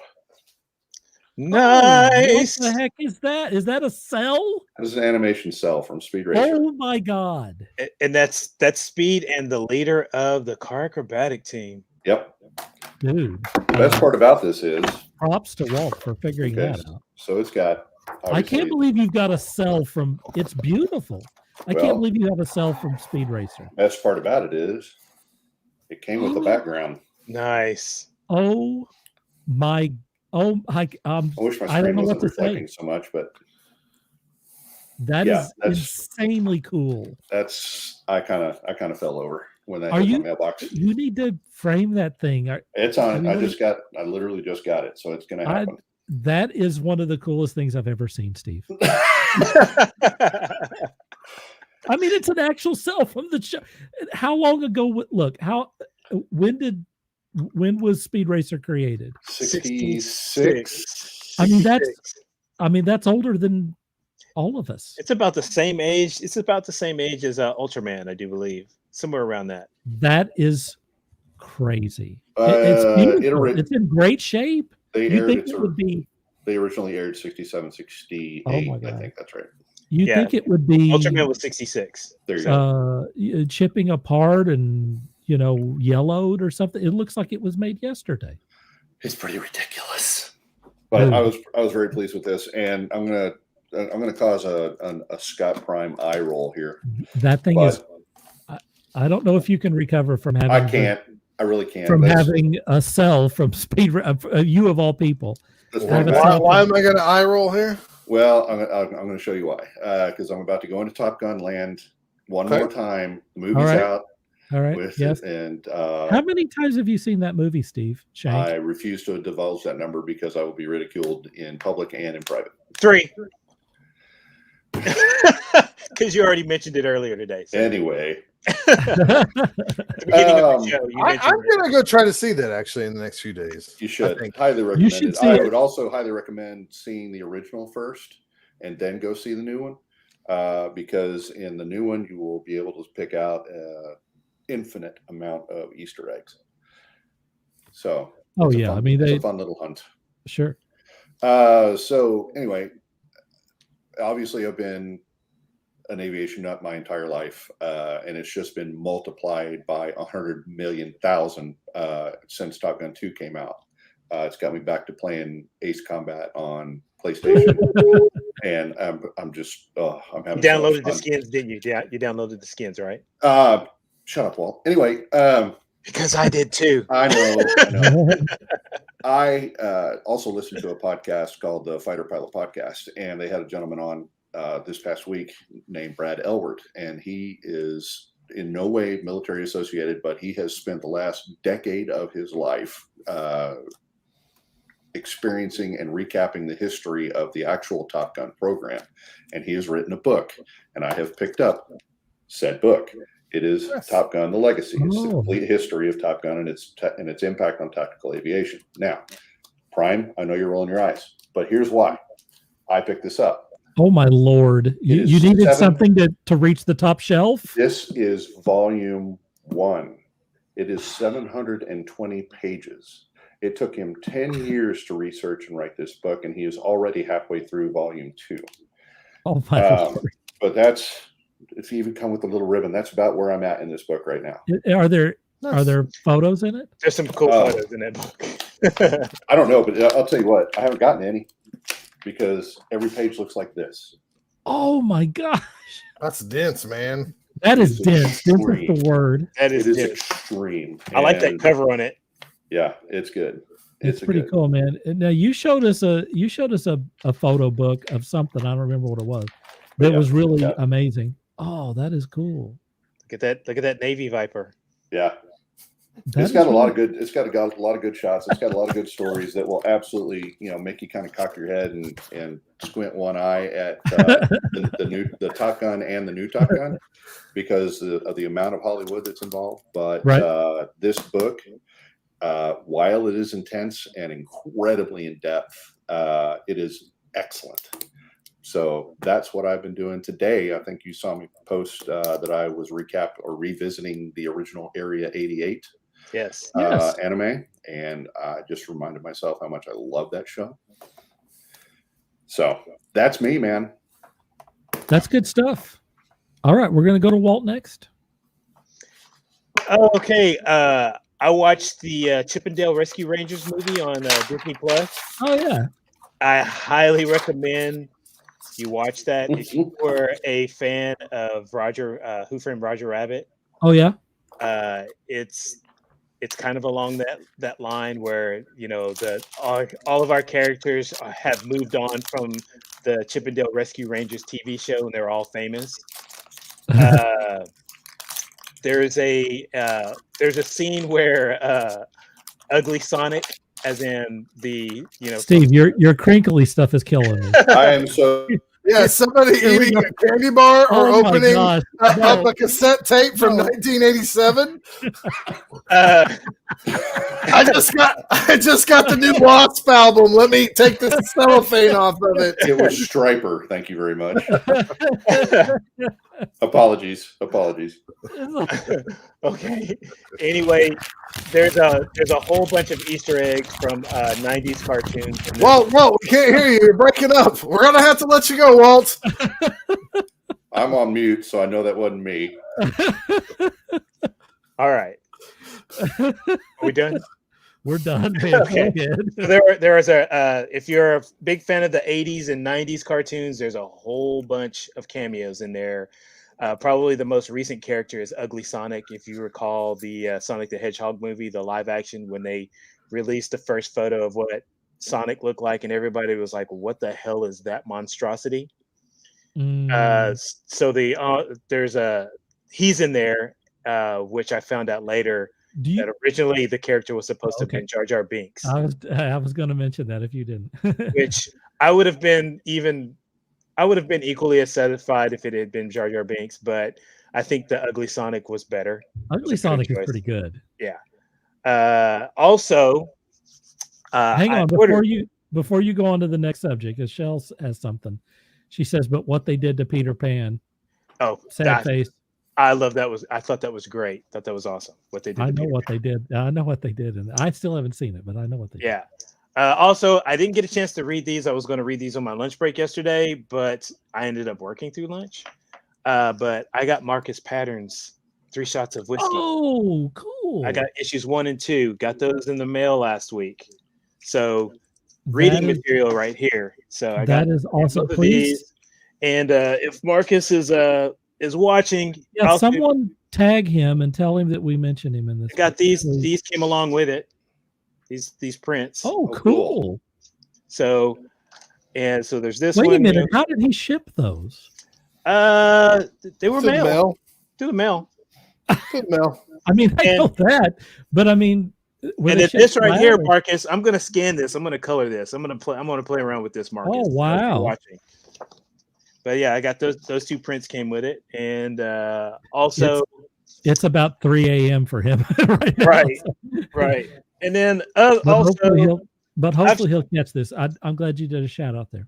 I've shown this before. I finally finished this up. Yes. So if you've seen, there's the backing board on the back, and cool. of course I'm going to start coloring this week. But if you didn't know, this is a wraparound cover.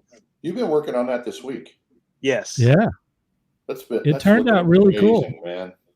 Yep. Turned out cool. I look forward to seeing the color. So.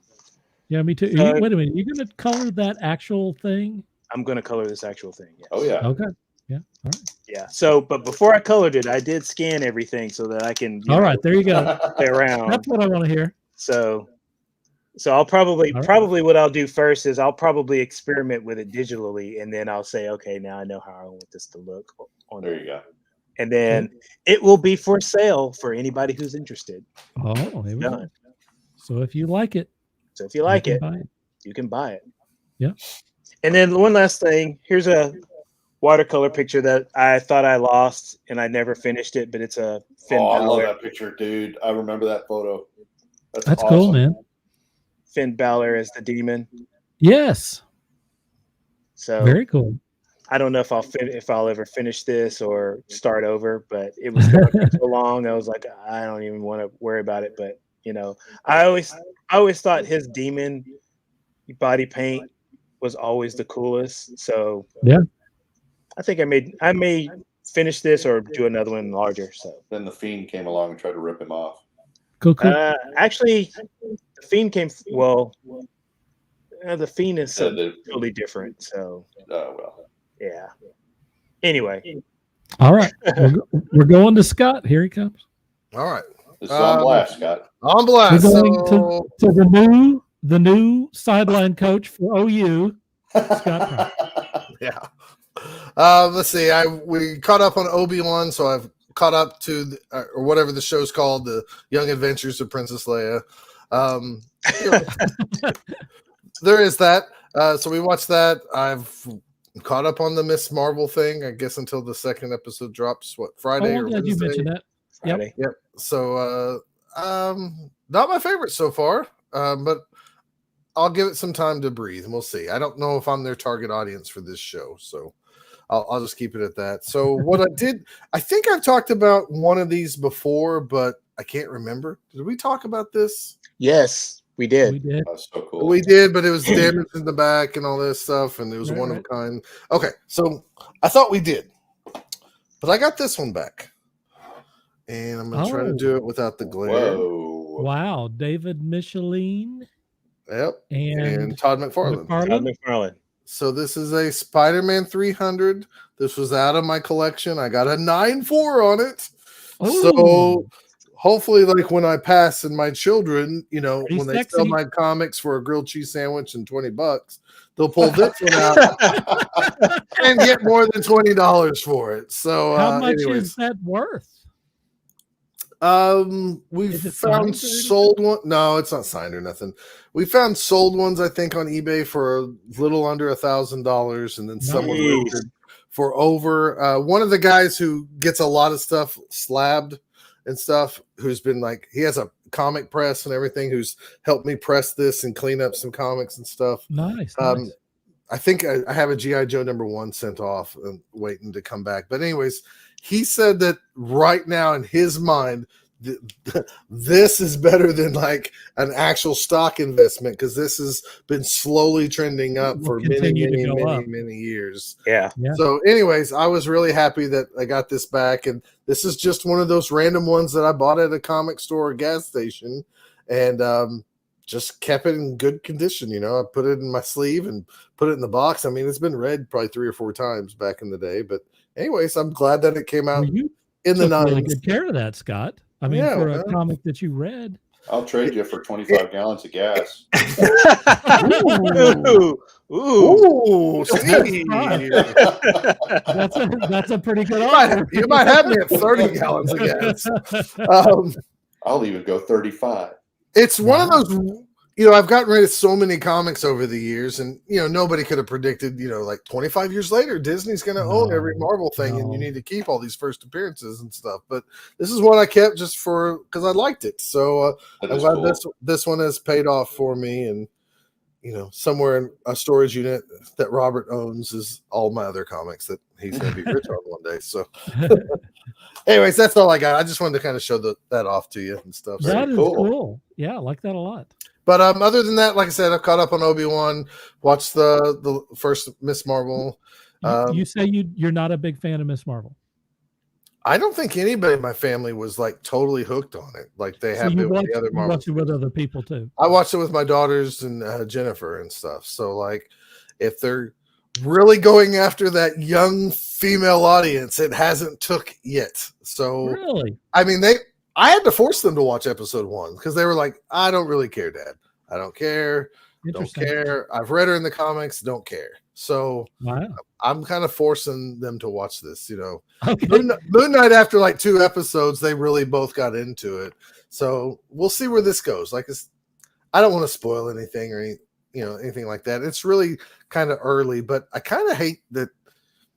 And it's been this way for comics for, I'd say, 20 years or so. You know, you read a #1 and somebody goes, well, you got to give it 3 or 4 issues. And it's like, that's like reading some novel series and you got to get to the 3rd book before it becomes good. Right. You know, I kind of want these things to kind of really pop from the beginning, you know, and make me want more. I know this is old news. I finally finished season 2 of Love, Death, and Robots, which I know there's season 3 out, so I need to catch up on that. But I watched season 2. I still haven't seen season 3 either. So, anyways, that's where I'm at and everything. I don't have Netflix, so I have not seen season 3 of something that I really enjoy. Okay. Here's my deal. Look what I have. Oh. Hey, our buddies Michael Pickard and Nate Wells, nice, who were on the show. They just sent me Heartland Blood. And by the way, this is thick. That's a thick cover, man. You like them thick? Oh, hey. Save that for after dark.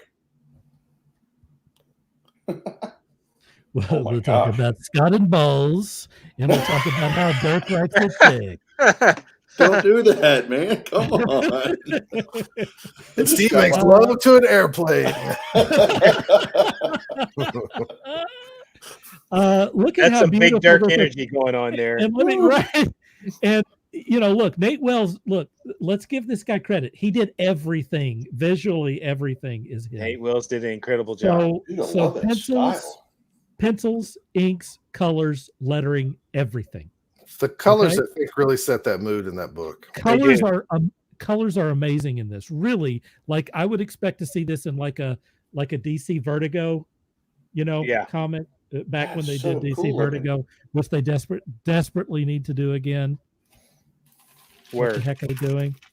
Anyway, I just want to show a few pages because this is really cool. This is only the first issue of this thing, but look, this was really cool. I enjoyed it a lot. Great story, great art. That's a serious high gloss cover. Super, yes, thick and shiny. Whoa. World. I don't know what's going on. What is someone else doing something crazy? Oh, I was throwing right something now. away. I'm sorry. That was me. Sorry.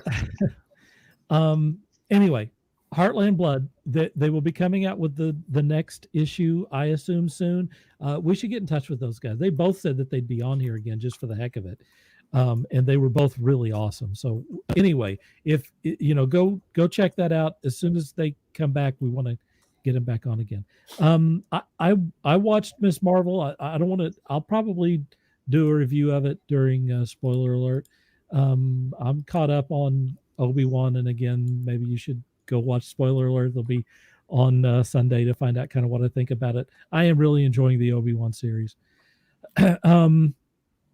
I have been watching. This is way off topic. The series that I have been watching instead of the other things that I should be catching up on is Atlanta. Oh, that's a good show. ATL. Also, Atlanta is really good, folks. The first season was good. The second season is insanely good. The characters are amazing. The writing is amazing. The actors are amazing. The directing is amazing. There's so many episodes in this thing where it's just weird. The stuff that happens in these episodes, and I like weird crap. This season is just full of weird stuff, but also character development and character arcs and just stuff that's going on. This second season of Atlanta is, even if you saw the first season and you're like, it's funny, it's sad. I mean, as far as television goes, it really doesn't get any. It's very much experimental. It doesn't get any better than Atlanta. It's really good, really good.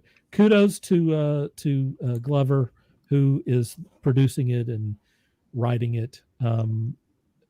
It's really an excellent series. I just had to say to people who maybe don't know about it, never heard about it, or whatever.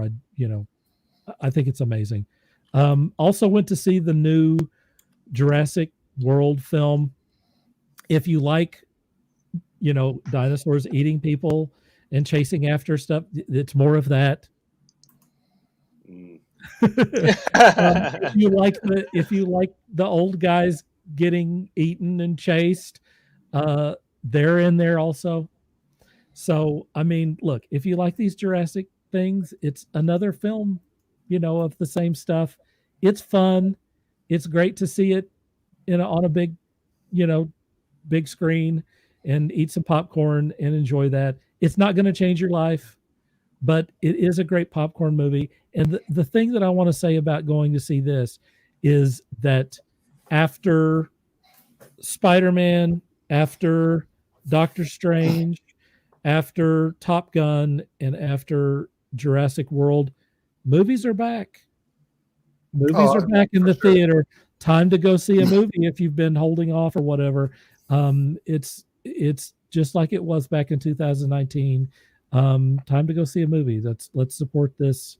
Let's get it going. It's fun to go see movies again. So please go do that. And let's not forget, some flopped movies came back for a second time and flopped again. I don't know what is the deal. Bob's Burgers. I heard it was pretty good. I love the show, so I'm really excited to go see that. I saw that. Me and Jennifer saw that. You did? And wait a minute. This is breaking news. And why? Why is it breaking news? I mean, because you.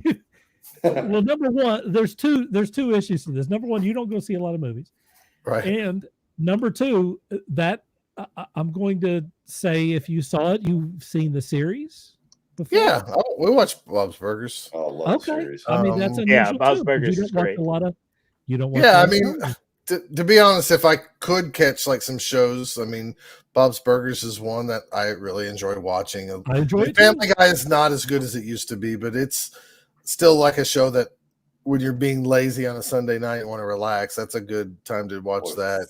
And Family even Guy's that Great North show is a kind of fun show. I mean, it's Bob's Burgers set in northern Alaska, but it's still fun. Yeah. You know, it's yeah, we saw the Bob's Burger movie. My main complaint, and everybody's gonna say I'm like nitpicking it and stuff, is like when they make these cartoons for 30 minutes, you could watch 7 hours of these things the way they're paced for each individual episodes, and you almost gain something by having that little break in between. You know, we go to commercial, so it's going like you want just give me more, give me more, give me more. And then when you get a movie that has no breaks in it, it has to hold your feels attention. almost too long. You know, almost. I really enjoyed it.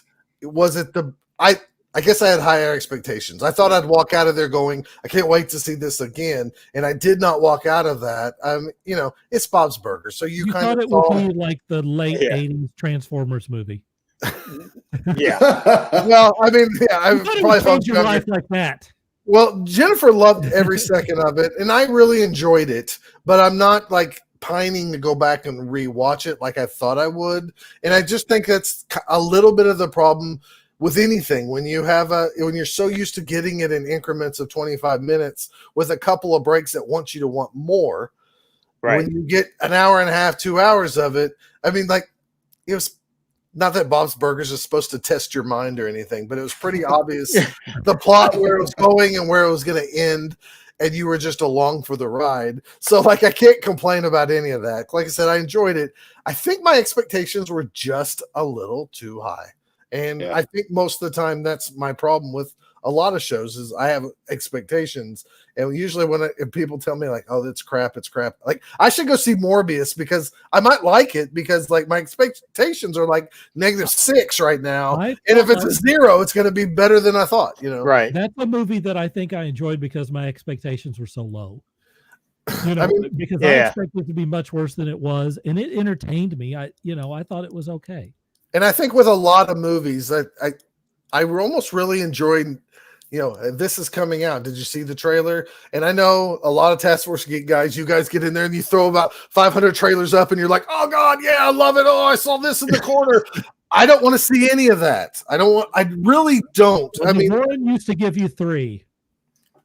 Well, I don't really like to see any of them anymore because I already usually know if I'm going to see it or not. And the best they give you about 7 is what 25, 26, 27 years ago, longer, when I called up some buddies and they said, hey, we're going to go eat some Mexican food tonight and see this movie with Bruce Willis in it. And I said, hell, I don't want to go see this, but I'll go eat with you. And then I got drunk enough that I went with you over to watch Pulp Fiction. And that changed my life because that was just and I knew nothing, not one drop of what this movie was about or who Tarantino was. And you guys were like, the Reservoir Dogs guy. And you were like, ah. And I was just like, I don't know. and I enjoyed every second of it. I don't know, but whatever it is you're doing with your hands there, you need to stop. I agree. Right. I totally agree that they give way too much away on these things. Like Doctor Strange, there was like final scenes in the Doctor Strange trailer. Yeah. And they gave, I shouldn't have known anything about the Illuminati going into that thing, and certainly not members of the Illuminati. That should have been saved for the movie. For sure. Now you know why.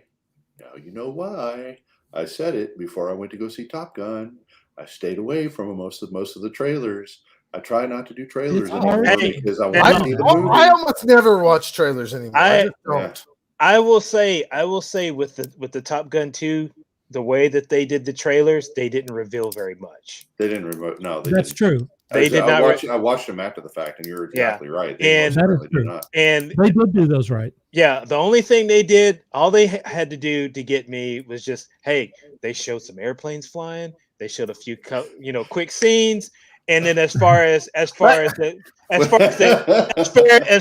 character dialogue, they didn't show much of the character dialogue, because that's the one thing that really throws me off is when they start showing a lot of character dialogue in trailers, and I'm like, don't do that. Back when that could have been a live action JJ the effing jet plane movie, and you two would have been there. No, I wouldn't have gone to see that one. No, I didn't even. You guys see remember Disney. JJ the jet plane? Of course, you have to, right? I don't. No. You're out of your element. Go, Out of your element, Donnie. You're not a plane guy if you don't know who JJ the jet plane is. No, I didn't even see. Look planes. it up. Google it. I haven't even seen Disney's planes. Oh my God, Scott! If you dude, haven't seen Top Gun, Scott, if you haven't seen Top Gun, you really should go see it, and go see it in the theater, and go see it. I mean, pay the extra money, go see it in IMAX, because if the you can footage. still find it, because Jurassic World just kicked it out. That's true. Even if you don't listen to any of the dialogue, the footage is real. I mean, they really seriously are filming high definition. It's like a IMAX film about jets, and it's stunning. I mean, it's just really. I've heard a lot of great things about it. That's honestly why I want to go see it. I heard the story was actually it's a good movie, is what I heard. The photography, I dropped y'all a link in our private chat so you can remember who JJ the jet plane is, because I know you guys have seen this. Thanks. Oh my Lord! It's a terrible version of like Thomas the Tank Engine. I can't say that I've ever seen JJ. If someone wants to go to that, let me. Okay, let me get some comments out, and then we'll wrap this thing up. No. Brian James says Scott is sinking every shot he's taking. He's never been better. I'm like Klay Thompson, not Seth Curry, because Seth Curry had a bad game. Steph Curry, I'm sorry. Steph Curry. Well, then you're coaching the wrong sport there, Mr. Prime. You shouldn't be on the football sidelines. You should be on the basketball sidelines. About the Bob's Burger film, Maxine says, my sister watched that. Her older sister watched that Shy, and she really liked, to my surprise. Show. She must be on her phone. Yeah. No, and she really liked it. So it was good. Like I said, my expectations were probably just a little too high. Well, and I could tell when they were about to release it, because you could tell on the series that the art the quality of the art kind of picked up. They started doing all kinds of shading. Well, there's all sorts of and there's like episodes stuff, and the episodes leading up, you could see stuff happening in the background if you paid attention. They were conditioning you. And really, I told Jennifer, I said, like, if they would have took that movie and broke it up into like 4 30-minute episodes to kind of change the pace, I probably would have said, this is the greatest thing ever. Why didn't they release this in the movie theater? So I'm still looking forward to seeing it. I'm looking forward to going in there to check it out. Yeah, it's good. Shell says it feels almost too long. After dark. It is Pride Month. There you go. She meant show. After dark. She meant show. She corrected herself. Let's do some promo time, man. Where is the? Oh my gosh, I can't find. Here we go. You've only done this for 2 years. I know, for real. Okay, on blast. It's promo time. Here we go. Let's see. Let's start going to the. Oh my gosh. Scott, give me the spiel. I'll get your thing in time. Here it comes. All right, here we go. You can find me over at bothdown.com. I think the latest episode was episode 133. 133 is the latest episode, just a few weeks ago, when we talk about the Horus Heresy box set. We talk about the whole details of the Springfield weekend that me and Jennifer and Gary went on that trip. We got half the next episode recorded for Chaos Cup coming up in September, and talked about the Warhammer Expo thing that's coming up in Kansas City. So we're kind of on the pulse of Blood Bowl stuff. And just like these guys are talking about, like movies and stuff, that everybody's getting out. They're getting out for gaming. They're getting out for comic books. They're getting out. People are ready to get out and live. And whether we have money or not, because gas is so high, we still want to get out. May have to walk. So people are trying to find a way. So you can catch me over there. You can give me feedback. I'm also on the Twitter at Scott Prime as well, or at Real Scott Prime over on Twitter. So there's all my stuff. So all right, Walter, up next. You can find me at facebook.com, WhatWalterCons, WhatStudioArtBlogspot.com, and you can catch me on Twitch every once in a while at Gatchaman_1, and you can buy some of my swag at my Zazzle store. Just look up What Studio Art. Swag. There you go, Steve. I have done away with my Twitter. Actually, you still got it listed on there. I've done away with it because it was absolutely useless to me, and all I did was get on there and get angry. So that's really not. That's not good. No, it's very old and white of you, Steve. Well, wow. Okay. Anyway, that's kind of like the only stereotype we can make fun of anymore is the old white people. So I'm throwing all my eggs in that basket. I'm done. No, Instagram, Sanctify Yourself. I've also got my 918 AV spotting Instagram, which is on my aviation photography. My main site is 918art.com, where you can find all my graphic design goodness. And I am for freelance hire. If you need logos, anything pretty designed, let me know. He designed that shirt. I did. Well, the logo, I believe, was Sean's work, was it not? No, that one's mine. Oh, that's you? Yep, that was mine. Nice work. Well, I just took it and retrified it, put a little distress on it, and put it on a shirt. So, but I do much more than add things to Dirk's artwork. So.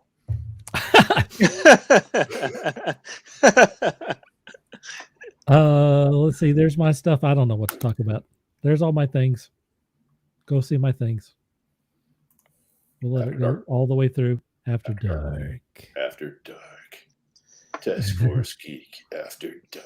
Has it gone around once? Yeah, there he is. Yeah. In a world. I got a lot of stuff on there, man. In a world full of cleanliness.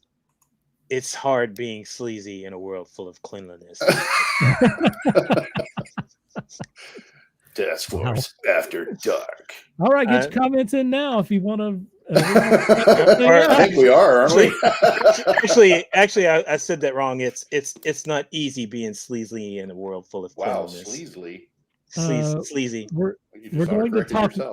We're going to talk way too long about Obi-Wan Kenobi episodes on Sunday at some time. It'll either be at 3 like it always is, or it'll be 6. I kind of liked it at 6. Seemed like I got more done before we got started. It seemed to work pretty good. And the NBA playoffs ought to be over by that time. So you got to get it before noon, Dark. I know we're done with promo. Can I toot my own horn for a second? Of course. Yeah. I was just given the honor of being the vice chairman on the public arts board in the city of Wiley, Texas. I mean, I realize it's Wiley, Texas, really? Right? But that's kind of a big deal. That's kind of a big thing for me. Awesome. Wait a minute. What does that entail? How did you not? Somewhere in here, you should have said this earlier. What's going on here? Well, it's really, honestly, it's not that big a deal. It's just an advisory board, so we really don't make decisions. We make suggestions, more or less, to the city council, but we're in charge of me and 7 other people, I think. We have meetings once a month about taking submissions for new artworks, new artists, sculptures and the like to decorate more or less new installations around the city of Wiley. That is so cool. It's absolutely a blast. I've been on it for 2 years now, and I just re-upped and became the vice chairman, and that was really, really cool. Yeah, I'm having a blast. Hey, that's a resume builder right there. That's pretty cool. Thank you.